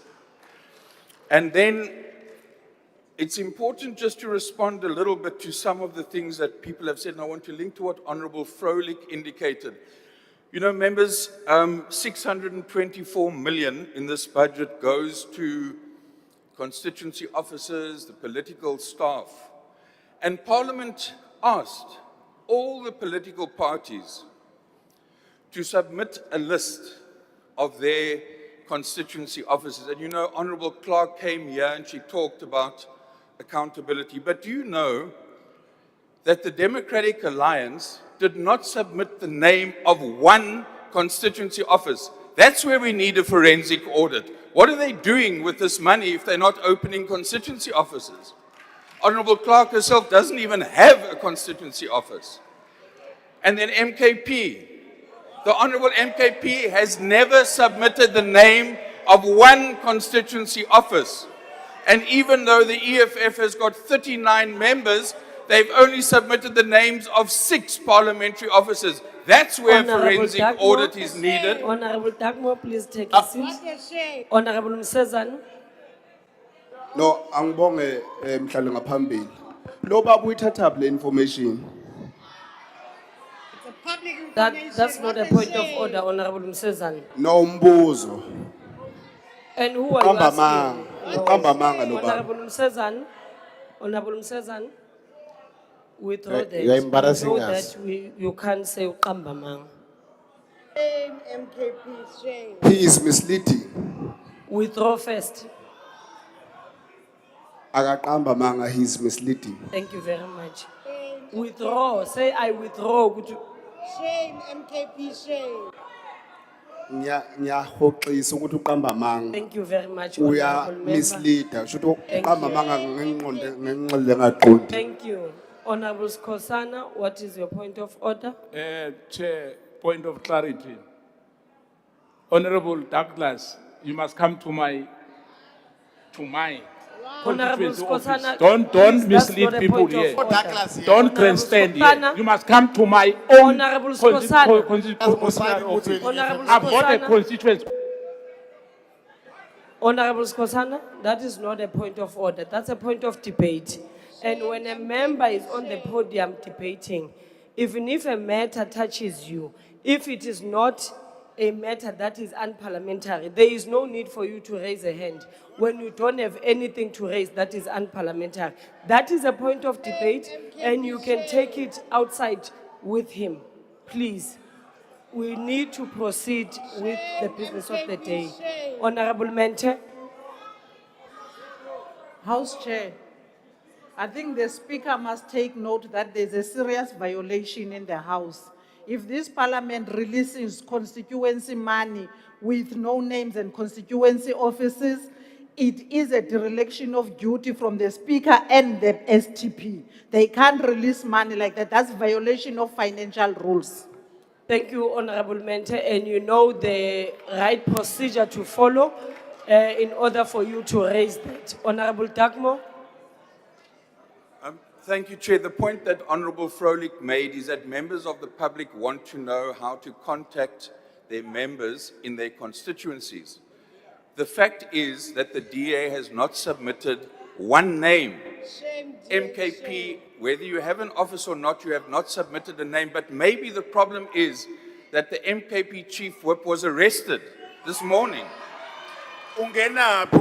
Maybe that's the problem. The MK chief whip was arrested this morning. So, Honorable I want to Dagmo, make. Honorable Dagmo, honorable members, please, if you are not recognized, do not open your mic. No, I saw you. Please, do not open your mic. Continue, Honorable Dagmo. Honorable Dagmo, please continue. Thank you, Chair. Chair, and I also believe that this chief whip of the MKP who was arrested this morning has also been nominated to serve on the impeachment committee. The same one. Now, so let Honorable us Dagmo, not, please let us take a not. seat. Honorable Sezan. No, Angbong Islam.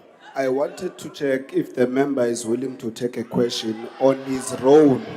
No. On the role Don't he ask played. the question. You will ask when he Uze says mdoda he umhlaba agrees. ubaba omkhulu. Honorable Sezana, no. Honorable Dagmo, are you willing to take a question? No, no, not now. Thank you. So, I think we also have a very important committee that we are underutilizing, and that is the Committee on Petitions on Executive Undertakings. Now, for instance, if you take the DA, they went and sold municipal land to foreigners, 50 pieces of municipal land, and that's not surprising why the communities now are going to bring a petition. And I know that Honourable Kola Barnard, who chairs this commission, will accept a petition where the communities say, how can you sell municipal land to foreigners? Because that's what the DA in the city of Cape Town has done. So that's the kind of issues that must come to the petitions committee, which we can deal with. I want to conclude by saying our democracy is resilient, our parliament is well led, we respect the judgments of the courts, we respect the authority of parliament, and thank you, Speaker, for saying that you will begin a discussion with the other spheres of government about how far their powers go and how far our powers go. I think that's important. Thank you so much. Thank you very much, Honorable Member. Order, Honorable Members. I will now recognize the Honorable Speaker to respond to the debate.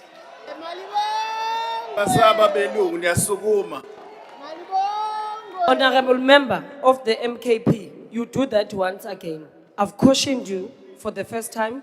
This is the second time you do that again. Thank you very much, Honorable House Chairperson.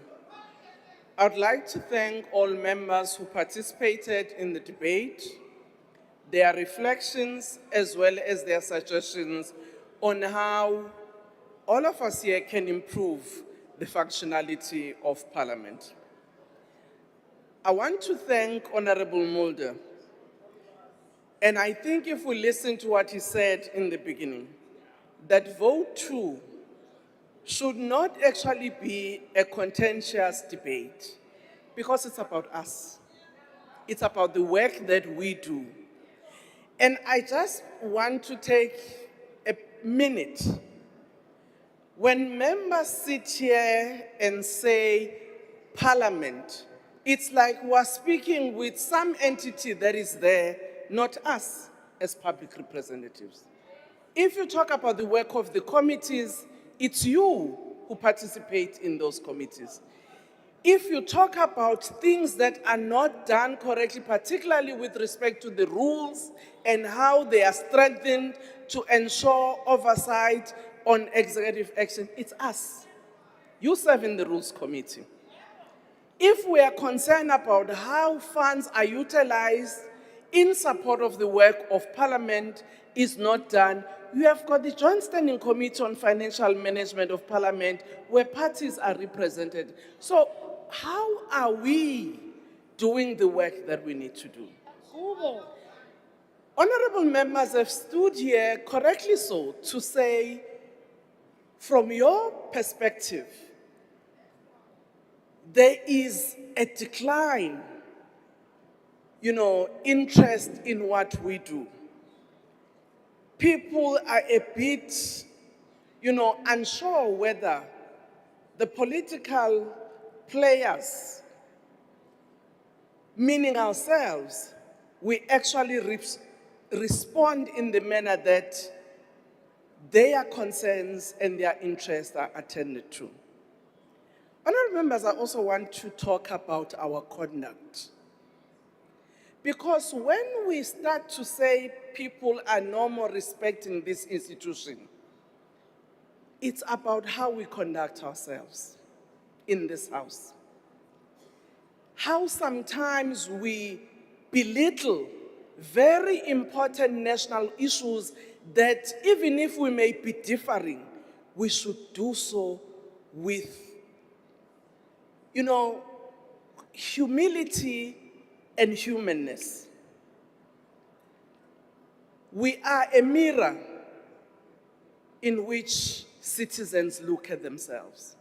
If we insult one another here, if we belittle one another here, if we don't see each other as human, why should we start to worry when citizens mimic us? And I think this challenge is on us. It doesn't mean ideologically we must agree. It doesn't mean on certain positions we must agree, but we must disagree with respect. We mustn't show it only when one of us has passed on and we stand here and make tributes and start to say we are human. Why should we be human when one of us is gone? Why can't we be human every day? In my language, isiZulu, sithi akukho soka lingenasici. All of us here do make mistakes. All of us here, there are times where we need to correct one another. Kodwa isiZulu siphinde sithi ungabombheca umuntu ngobende inyama engayidlanga. You mustn't say a person has done something when you actually know that they have not. I was fortunate that I sent a message to Honorable Mawutwe, who made certain interventions here and left. And as a point of correction, it's important to say this in this house. She made a reference about decisions that executive authorities have taken in the appointment of the Secretary of Parliament. And in terms of date and time, I think she's wrong. The Secretary of Parliament was appointed in 2022 by the 6th administration. The 9th BRICS Parliament was in 2023 in the 6th administration. But I think these two issues raise an important matter that this Parliament must deal with. One, about our own recruitment procedure of the accounting officer of Parliament. What is it that we might not have done or done, which when we sit back in this 7th administration, we think it shouldn't happen this way? Ours is to correct, not to actually grandstand and make political points on a very serious matter. But also, we mustn't impugn somebody's integrity. Colleagues, these are professionals who actually decide to come and work in this parliament to support our work. And I do think that where they need to be corrected, we need to do so in a proper way. But I don't think we need to embellish their professionalism. I don't think it augurs well for us. It may be Kolile George today, it may be your son or your daughter tomorrow. Because they too will at times work for the institutions of government. If there are wrong things that were done by the then administration in terms of executive authority and members of parliament because they participated in the interview process, let's correct it. Secondly, if there are things that we might not have done correctly in how, when we are hosts as South Africa, we need to correct that, but not make it a cheap political point. Again, it points to our own conduct.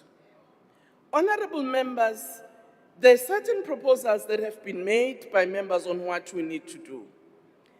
In the Joint Standing Committee on Financial Management of Parliament, Honorable Des van Rooyen made a proposal which I think this House must accept, that we must have a budget forum so that we can actually involve members of Parliament in reflecting on how the spending of Parliament should be allocated in order to support the work that we do. And that will help us so that when we make our assessment of what areas we need to spend on, we do so with your participation. Honorable members, I sometimes worry when we say we do not support this budget. I understand it may be politicking, but the budget of Parliament includes party political funding that enables us to do our work as parties. It includes constituency work that we must do as parties. It includes resources of your own individual portfolio committees as members. I don't want to talk about salary because that's part of it. But the reality is, if you reject the budget, how are you going to function and ensure that the needs of the electorate that we are supposed to address are indeed addressed? So, honorable members, there are moments in which we must differ, but there are moments in which we need to say what is in the interest of the electorate that we serve. I also want to appreciate the proposal from members that say we must look at the funding model for Parliament. A lot of work has been done, and I must say, because it is important for me to say this in front of this House, there is no hostility from National Treasury nor the Minister himself. He appreciates that this matter needs to be corrected so that Parliament can be funded in a manner that it helps Parliament to conduct its work. I only want to say to honorable members, it's important for us to appreciate that in our robustness overseeing the executive, it's also important about how we ourselves do that work. You know, members were saying, Honorable Dagmo, I know he was a bit fierce. Where do you get the information about constituent office? We get it from your political staff. Because we do so wanting to know who are the political parties that have constituent offices and where are they? in order to see how we can best support you. But we do understand that some political parties, in terms of their choice, they may decide not to have individual constituencies everywhere and anywhere, but they would find a model in which they can actually work utilizing those resources to serve constituency. As you know, that other parties have got fewer numbers, so their footprint across the country may not be the same. We understand that. Honorable members, there are issues that have also been raised by Honorable Nkwankwa because I think they are important. That in ensuring that we do the work that the court has instructed us to do in respect of the impeachment committee, it's important that we also look at the sequencing and see how best we do that work in a manner that does not, again, put us in trouble. I know one of the honorable members last week was making a comment publicly that the speaker has actually not done what the court has done. I won't mention by name because I respect all of you honorable members. So sometimes no man ganga nje Honorable tialalela. Speaker, Yes, honorable member. just cautioning that look at the time. Thank you very much. Yes. No, you can finish off. You still have That's a few to say seconds. to members, after the judgment of the Concord, the Speaker has actually complied fully. We outlined the processes that had to be done. We actually referred the report to this House through your ATC. We referred the report to the President. We also referred the report to the Sub-Rules Committee of this Parliament because of the amendments that the Rules Committee must do. We went to the Chief Whips Forum and asked and inform the members of the determination of that committee and follow up with a written communication for members to give us their names, which they've done. And we've announced that on Monday, the first meeting of that committee will sit. So what is it that we say the Speaker has been partial, has not acted in the interest of this House? I do not think it's true. Honorable members, I do hope that as we reflect on this budget and indicate what must be done, we will be able to do so and maintain the decorum such that citizens can respect and take us seriously. I thank you. Thank you very much, Honorable Speaker. Honorable members, that concludes the debate. I will ask the Secretary to read the order together.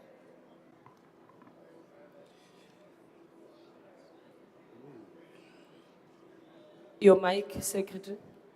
Consideration of report of Portfolio Committee on Correctional Services on oversight visit to Zonderwater Training College and Zonderwater Correctional Center, and consideration of report of Portfolio Committee on Correctional Services on follow-up oversight visit to Pollsmoor Correctional Center. Thank you. I will now recognize Honorable Ramalube.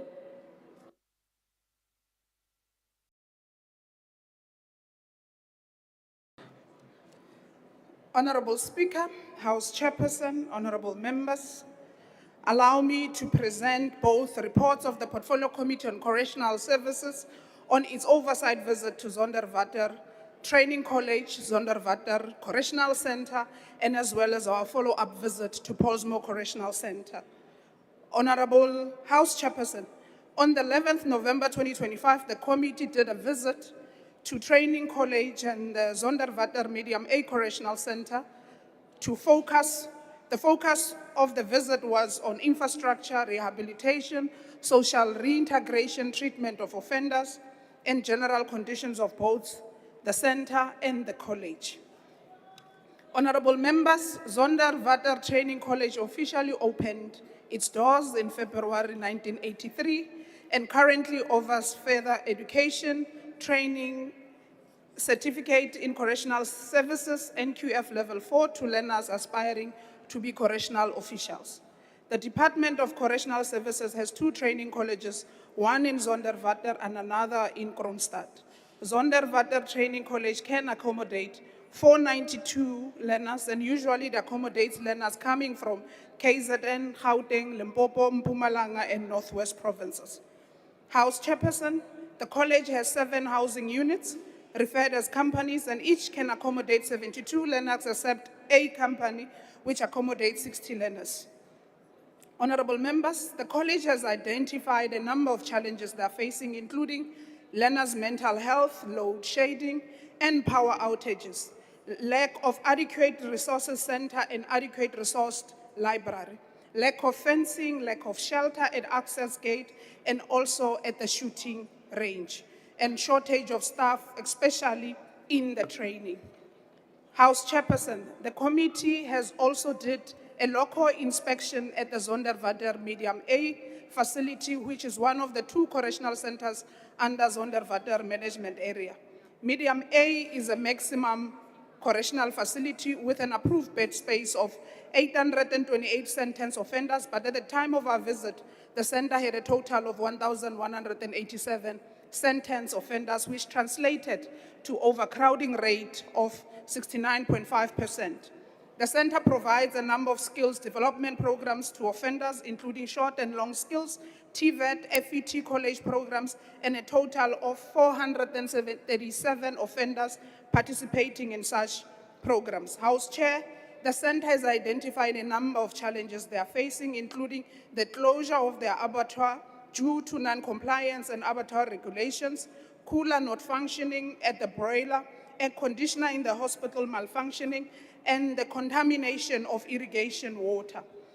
Honorable members, the committee was highly concerned that learners from Gauteng did not receive their stipend since September 2025 up until at the time of our visit. The committee requested the department to provide a detailed report on what happened, who was responsible, and consequence management to be applied. The committee was also concerned about the acting positions, especially for area commissioner and head of a medium A correctional center, and we have requested the department to ensure that funded vacancies were prioritized and filled. House Chairperson, the committee was impressed with the different products that were produced from the workshops in the center, including offender, uniforms, signage, cutlery, kitchen trolleys. The committee has encouraged the management of the center to ensure that more offenders benefited from such skills. On the follow-up visit to Pollsmoor facility, at the beginning of our term, the committee took a conscious decision to do things differently and to ensure that our oversight over the Department of Correctional Services is meaningful and impactful. This is why the follow-up was conducted in the correctional facility. But more importantly, it was the issue of the erroneous release of a remand detainee, which translated to an escape, including an incident that nearly claimed the lives of 2 officials who were badly stabbed by 3 remand detainee offenders.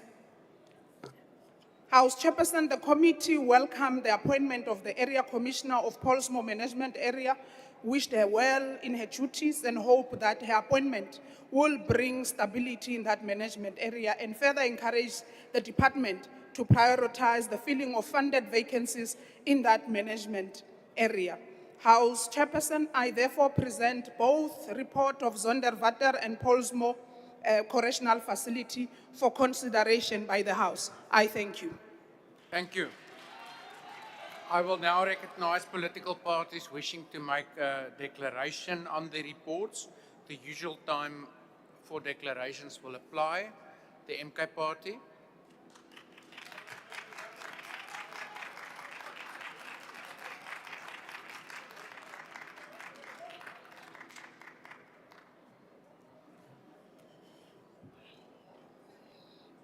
Thank you, Deputy Speaker. On the oversight visit to Zonderwater and Pollsmoor Correctional Center, we visited Zonderwater and Pollsmoor. We saw with our own eyes what the department tries to hide. We declare without fear or favor that the Department of Correctional Services is not rehabilitating offenders. It is warehousing people, human beings in conditions that shame our nation. The Department of Correctional Services is in breach of its own constitutional mandate. Section 35 of the Constitution requires a detention condition consistent with human dignity. Overcrowding at 144%, leaking roofs, broken kitchens, and exploitation of laborers are inconsistent with human dignity and as enshrined in the Minimum Wage Act. Minister must account. More than 350 foreign nationals are locked in Zonderwater, convicted of murder, robbery, and drug dealings. Their presence exposes an uncomfortable truth. South Africa's correctional system is collapsing partly because the state has lost control of its own borders. You cannot fix the prisons if you cannot secure the gates of the nation. The department has abandoned its own officials. At Zonderwater, no perimeter fencing, no shelter at the access gate.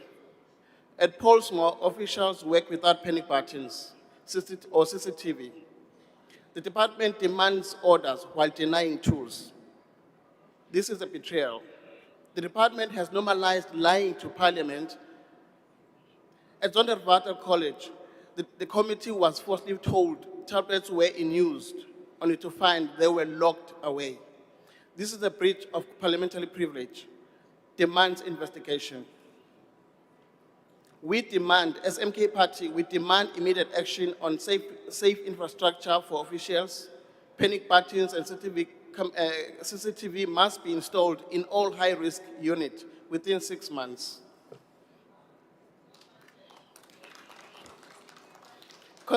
Consequence for misleading Parliament: officials who lied about tablets must face disciplinary proceedings. In conclusion, the department is failing inmates through warehousing. It is failing officials through dangerous conditions. It is failing public through wasted millions on preventable litigations. It is failing Parliament through false information. If the department refuses to act, we will pursue every mechanism to expose failures and compel reform. The people of South Africa deserve better. Inmates deserve better. Officials deserve better.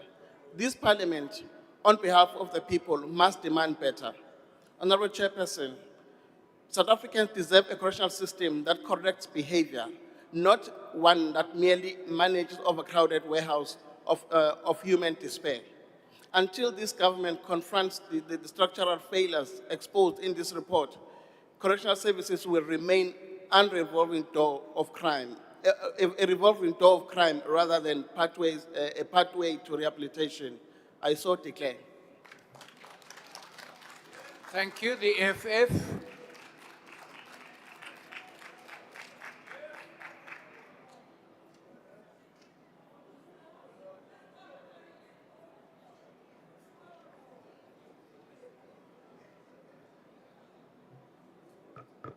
Thank you very much, Chair. Let me start by saying I will request that when Minister Gwende Matashe come back to the House, Honorable Dogmo, you must go and sit next to him, because half of the time he's sleeping when we are sitting there. He may fall. So, House Chairperson. Honorable member, please take your seat for a moment. I have a hand. Honorable Skosana, why do you want to be recognized? No, thank you very much, Honorable House Chair. I'm rising on Rule 82. The Honorable member has deliberately referred to Honorable Dagmo as Dogmo. Chair, can you please rule on that? Can you please withdraw?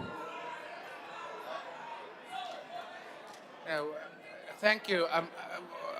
To rule on that, I will really have to check the Hansard. I didn't hear it that way, but I'll look into the Hansard. Honorable member, please continue. Thank you, House Chair, for protecting me. Chairperson, we form part of the parliamentary delegation to both the Pollsmoor and the Zonderwater visits.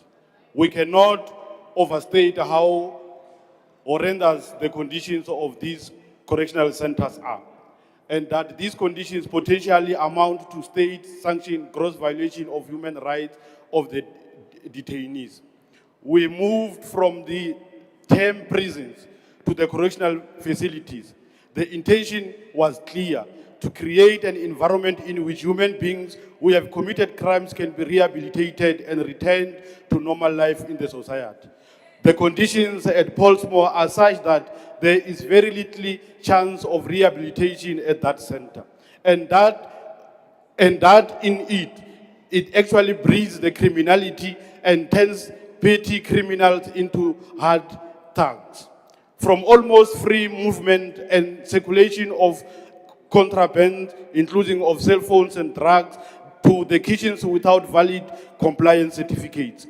From leaking roofs to dysfunctional CCTVs and panic buttons, to generalized and accepted abuse of inmates by other inmates. Most tragic is that the very same conditions have been noted in our previous visit to the center, and the very little progress is actually made on that regard. At Zonderwater, we were quite pleased with the potential that Zonderwater Training College has in endangering for the transformation role that the correctional center can play. Other than that, the underlying issues are essentially the same as Pollsmoor. There's poor management, understaffing, overpopulation, the unchecked flow of drugs and weapons, rampant gang activity, and a high level of violence. For years, we have proposed that these centers be equipped with cell phone jamming technology to prevent inmates from communicating with the outside world and the coordination of the crime. The department must urgently employ more warders and implement regular rotation to reduce corruption and compromise. Inmates should eat food they themselves grow and prepare. They should wear clothes they themselves sew. They should sleep on the beds they themselves make and use blankets produced in the prison's workshop. This is how we build skills and achieve genuine rehabilitation, not by locking people in cells for 23 hours a day. Thank you, While Honourable we support Member. the recommendation Your time contained has now in this report. expired. Honourable Member, thank you. Thank you very much. That head also is from Pollsmoor. The IFP.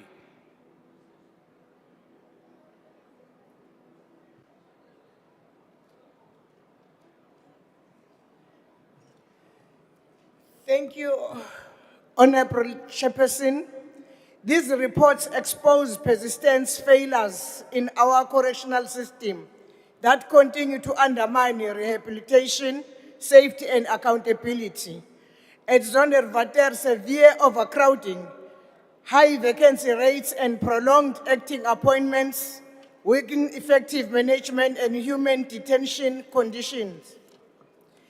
We are deeply concerned by the failure to distribute educational tablets received in 2024, allegations of misleading information provided to the committee, and the non-payment of learner stipends.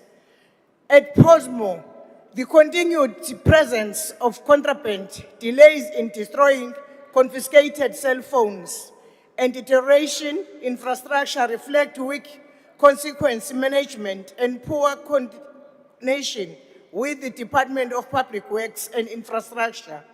These failures compromise security, inmate welfare, and rehabilitation efforts. While we welcome skills development initiatives and the appointment of the Permanent Area Commissioner at Pollsmoor, commitments alone are insufficient.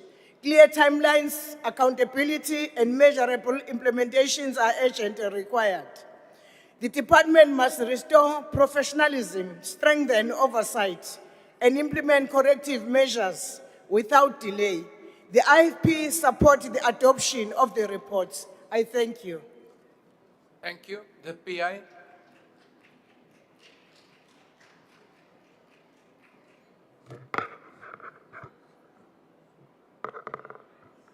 Honorable Speaker, honorable members, patriotic South Africans, the Patriotic Alliance notes the report of the Portfolio Committee on Correctional Service regarding the oversight visit to Zonderwater Training College, Zonderwater Correctional Center, as well as the follow-up visit to the Pollsmoor Correctional Center. We declare that these reports highlight the persistent failure in our correctional system. At Zonderwater, facilities intended to rehabilitate offenders remain under-resourced and ineffective, undermining reintegration efforts. At Pollsmoor, overcrowding, poor sanitation, and unsafe conditions continue despite repeat oversight visits and promises of reform. Honorable members, oversight must not be reduced to ritual reporting. It must lead to decisive action. The Patriotic Alliance asserts that Parliament must ensure accountability for management failures, invest in rehabilitation programs, and urgently address the overcrowding problem. Correctional centers must not be warehouses of despair. They must be institutions of justice, rehabilitation, and dignity. On behalf of the Patriotic Alliance, we declare oversight without conscience is meaningless. Zonderwater and Pollsmoor cannot remain symbols of neglect and failure. Parliament must act, and this report must drive real change. The Patriotic Alliance support the report. I thank you. Thank you. The FF Plus. No declaration, Chairperson. Thank you. Action SA.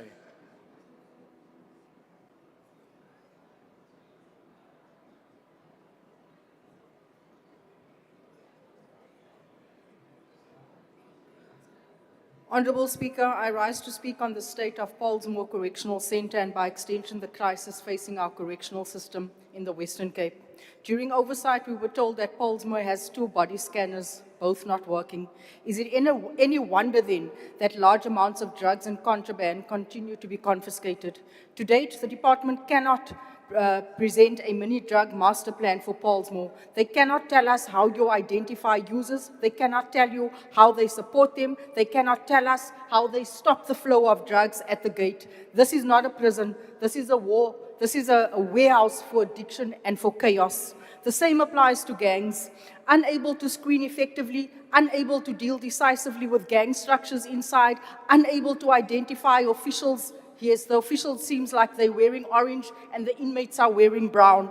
Our prisons have become a local economy run by gangs. Let me be clear about the cost of this failure. When an official murders his partner using a state firearm, the consequence is a 1 month's salary with withholding. That is not discipline. That is an insult to the victim and to every law-abiding official in the department. Let me educate the House on why discipline has collapsed. Officials make more money smuggling drugs, selling younger inmates to older inmates for as little as 50 rand, trafficking contraband, and running illicit money lending schemes inside. When crime pays inside, discipline dies. We need a system that prioritizes rehabilitation, restores discipline, and protects communities from repeat offenders. It would be a sad day, and this is to our Deputy Minister, Lindiwe, that had some words with me yesterday. I want to say to you, DP, it would be a sad day in our democracy if MPs are not to play oversight over the executive. Your words to me yesterday was, Honourable James, your work is in Parliament. Go there and leave the executive to do their work. It's not going to happen. Action SA is here. We are here to show up stronger every day, all day, throughout the year. The people of the Western Cape deserve the Department of Correctional Services. Thank you, ma'am. Safe facilities. Honourable I thank you. Please don't do that. The UDM. Next on this for starter. Thank you. Rise. Well, Rise I don't see, but I see a hand to my left. Are you now with Rise, Honourable Member?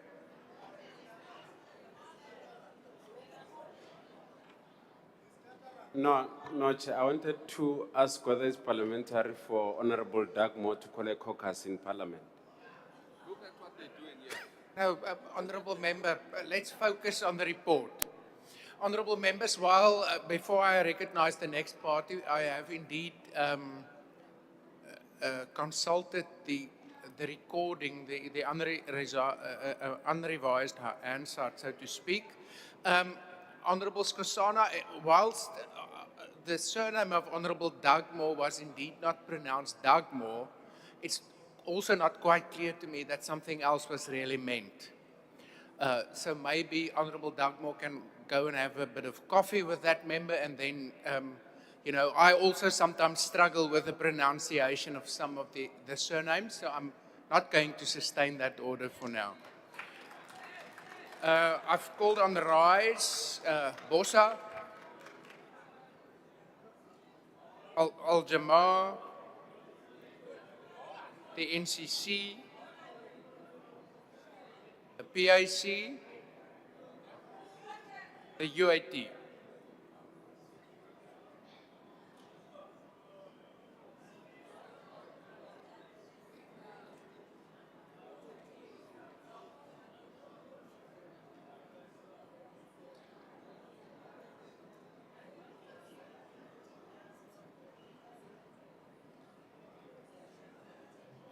Thank you, Chairperson. Khotso ma Afrika. Unity ma Afrika. Honorable members, the Correctional Service is not an Orania project where African men are slaved and stigmatized. It's a constitutional instrument for rehabilitation, accountability, and social transformation. Section 35, subsection 2E of the Constitution affirms that the detained person has a right to conditions of detention consistent with the human dignity, including adequate accommodation, nutrition, medical care, and access to reading material. Oversight by this committee, therefore, fulfill Parliament's constitutional obligation by ensuring that these rights are protected. The finding relating to administrative lapse, delayed learner stipends, non-allocated of educational tablets, and persistent acting appointments raise a serious concern. These weaknesses undermine both service delivery and integrity of correctional service training. Public resources allocated to correctional services must serve rehabilitation and institutional effectiveness, not inefficiency or mismanagement. We therefore call for the Department of Correctional Services, together with the National Treasury, to strengthen financial oversight and consequences management in line with the Public Financial Management Act.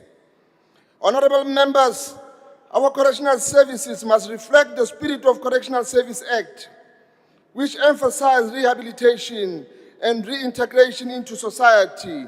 A correctional services that equip individuals with skills and discipline contribute to the safer community and stronger nation. Thank you. Good party. The DA.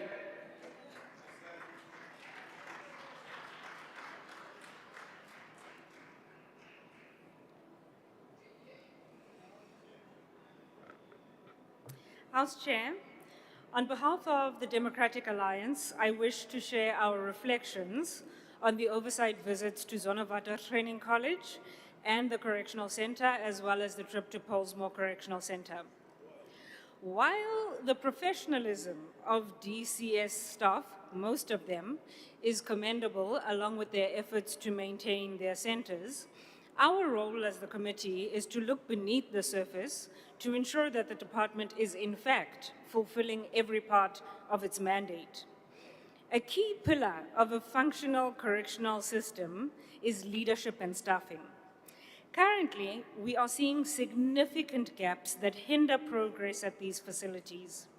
With vacancy rates between 13% and 16% at both Zonderwater and Pollsmoor, there is immense pressure on the staff there.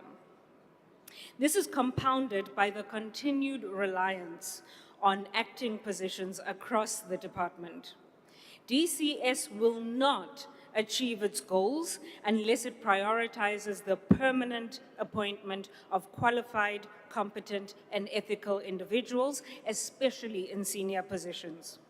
Furthermore, the department must prioritize a complete review of its staffing system to address the bloated administrative staff and senior management where necessary in favor of vital security personnel. Regarding perimeter fencing and infrastructure, we must address the gap between approval and implementation. It is disheartening to see that while there is a critical need for perimeter fencing at Zonderwater, and this was recognized and costed at 32 million rand, the project remains stalled.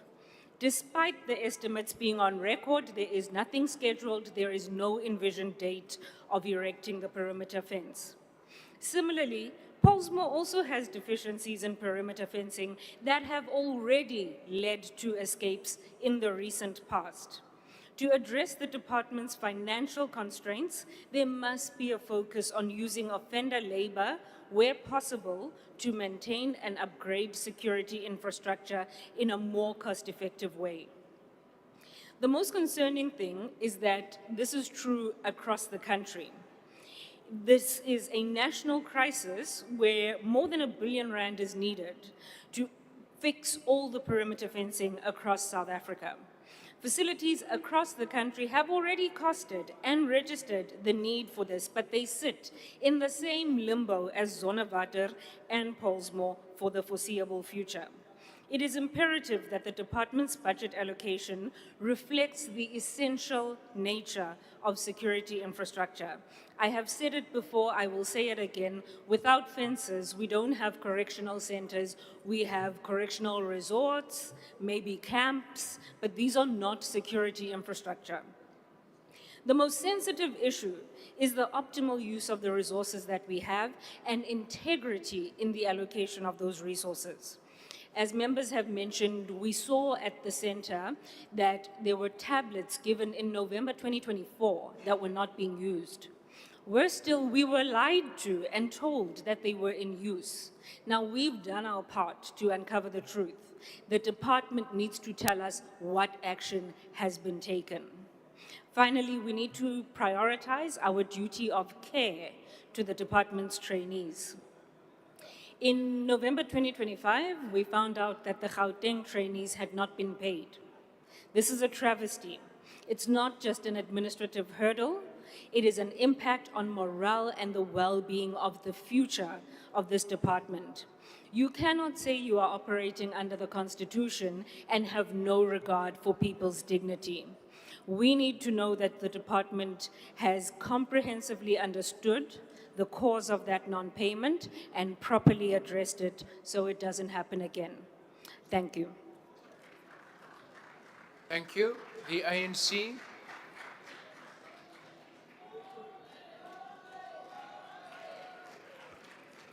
Thank you, House Chair. The Portfolio Committee conducted an oversight visit to Zonderwater Training College and Zonderwater Correctional Center. Oversight focusing on infrastructure, rehabilitation, social reintegration, inmate treatment, and overall conditions on 21 November 2025. The committee returned to the Pollsmoor Correctional Center to assess progress on recommendations and commitments since its previous visit in 2022. Reflecting on these oversight reports, the ANC underscores our unwavering commitment to a correctional system that prioritizes the rehabilitation, accountability, and human dignity. Our white paper on correctional services is unequivocally the system's purpose is not punishment but public protection, social responsibility, and human development to prevent recidivism and restore dignity to those who have violated the law. These reports are tabled in May 2026 as our nation continues to grapple with the persistent challenges of transformation on criminal justice system onto that truly reflects the constitutional values we fought so hard to achieve. The ANC remain resolute that only through a principled leadership we can continue difficult work building a correctional system where rehabilitation and human dignity triumph over mere punishment. Honorable members, despite notable achievements documented in both reports, several deeply troubling challenges persist across our correctional facilities. At both Pollsmoor and Zonderwater, it was distressing to witness the devastating impact of overcrowding on living conditions, security, and effective delivery on rehabilitation programs. Pollsmoor operates at a staggering 17.23% overcrowding rate, with the remand facility of 234.0% and family center of 248.57%. Zonderwater Medium A faces a 69.5% overcrowding rate. This crisis is exacerbated by the significant detention of foreign nationals who have violated immigration laws, 401 at Pollsmoor and 352 at Zonderwater, placing unsustainable pressure on our system while underscoring the need for a coordinated regional immigration management. At both facilities, we were particularly troubled by the persistent infiltration of contraband, undermining security and compromising the authority of our officials. At Pollsmoor, the confiscation of 2,444 cell phones and 6,891 Mandrax tablets in a single year reveals the scale of this security breach. This trend has worsened since our previous visits, demanding urgent coordinated action. The ANC therefore calls on the Department of Correctional Services to intensify joint security operation with the SAPS to decisively stem the flow of contraband into our centers through coordinated raids and enhanced screening technology, including quality body scanners and high-risk facilities. The ANC is seriously concerned by the critical vacancy rates plaguing both institutions. Zonderwater Correctional Center faces 16.10% vacancy rate, while Zonderwater Medium A at 12.66%, while Pollsmoor struggles with 207 unfilled positions, representing a 14.12% vacancy rate. These vacancies extend enormous pressure on existing personnel, compromising security management and directly undermines service delivery. The ANC makes a clear call to DCS to expedite recruitment processes to protect our dedicated correctional officials and ensure effective facility functionality. At Zonderwater Training College, we were deeply disappointed to discover that learning tablets procurement in 29 November 2024 remain idle and have not been distributed to learners. This inexorable delay undermines our efforts to modernize education and training within correctional facilities. Similarly troubling was the discovery that learners at this same facility had not received their stipend since September 2025. Such administrative failures betray our commitment to developing the next generation of correctional officials and demand immediate accountability and consequence management. Honorable members, despite these shortcomings, we note with great appreciation the impressive advance in skills development and rehabilitation programs at both facilities. At Zonderwater, offenders manufacture their own uniforms, signage, cutlery, and kitchen trolleys. At Pollsmoor workshops, produce quality furniture and steel cabinets, while agricultural projects yielded over 72.917 kg of vegetables. This initiative exemplifies the progressive approach adopted by the ANC since the advent of democracy, that correctional facilities must contribute meaningfully to rehabilitation and preparation for the social reintegration. We recommend that the department prioritize accreditation of these skills programs to ensure offenders receive recognized certificates, significantly improving employment prospects upon release. The ANC wishes to recognize the dedication and resilience of our correctional officials who, undeterred by difficult conditions, continue to executing their duties with pride and professionalism. Their commitment remains central to maintaining order and building a safer South Africa for all. In tabling this report, we have identified areas demanding urgent attention. We remain confident that effective parliamentary oversight, improved interdepartmental coordination, adequate resourcing, and strengthened implementation of existing legislation and policies will enable us to realize a correctional system that advances the values of dignity, justice, and Thank you, Honourable rehabilitation. Member. The ANC support this report. Thank you very much. Thank you. I now recognize the Acting Chief Whip.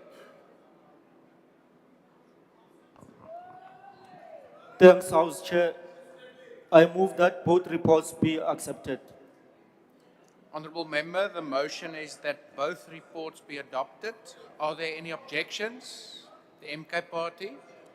Please note the objection of MK to both reports. Thank you very much. Thank you. Action SA. Thank you very much, House Chair. Kindly note the objection of Action SA. Action SA. Honourable Mahlatsi. Do you to reject? The objection of MK Party, Action SA and UIT is noted. With those objections noted, the reports are agreed to.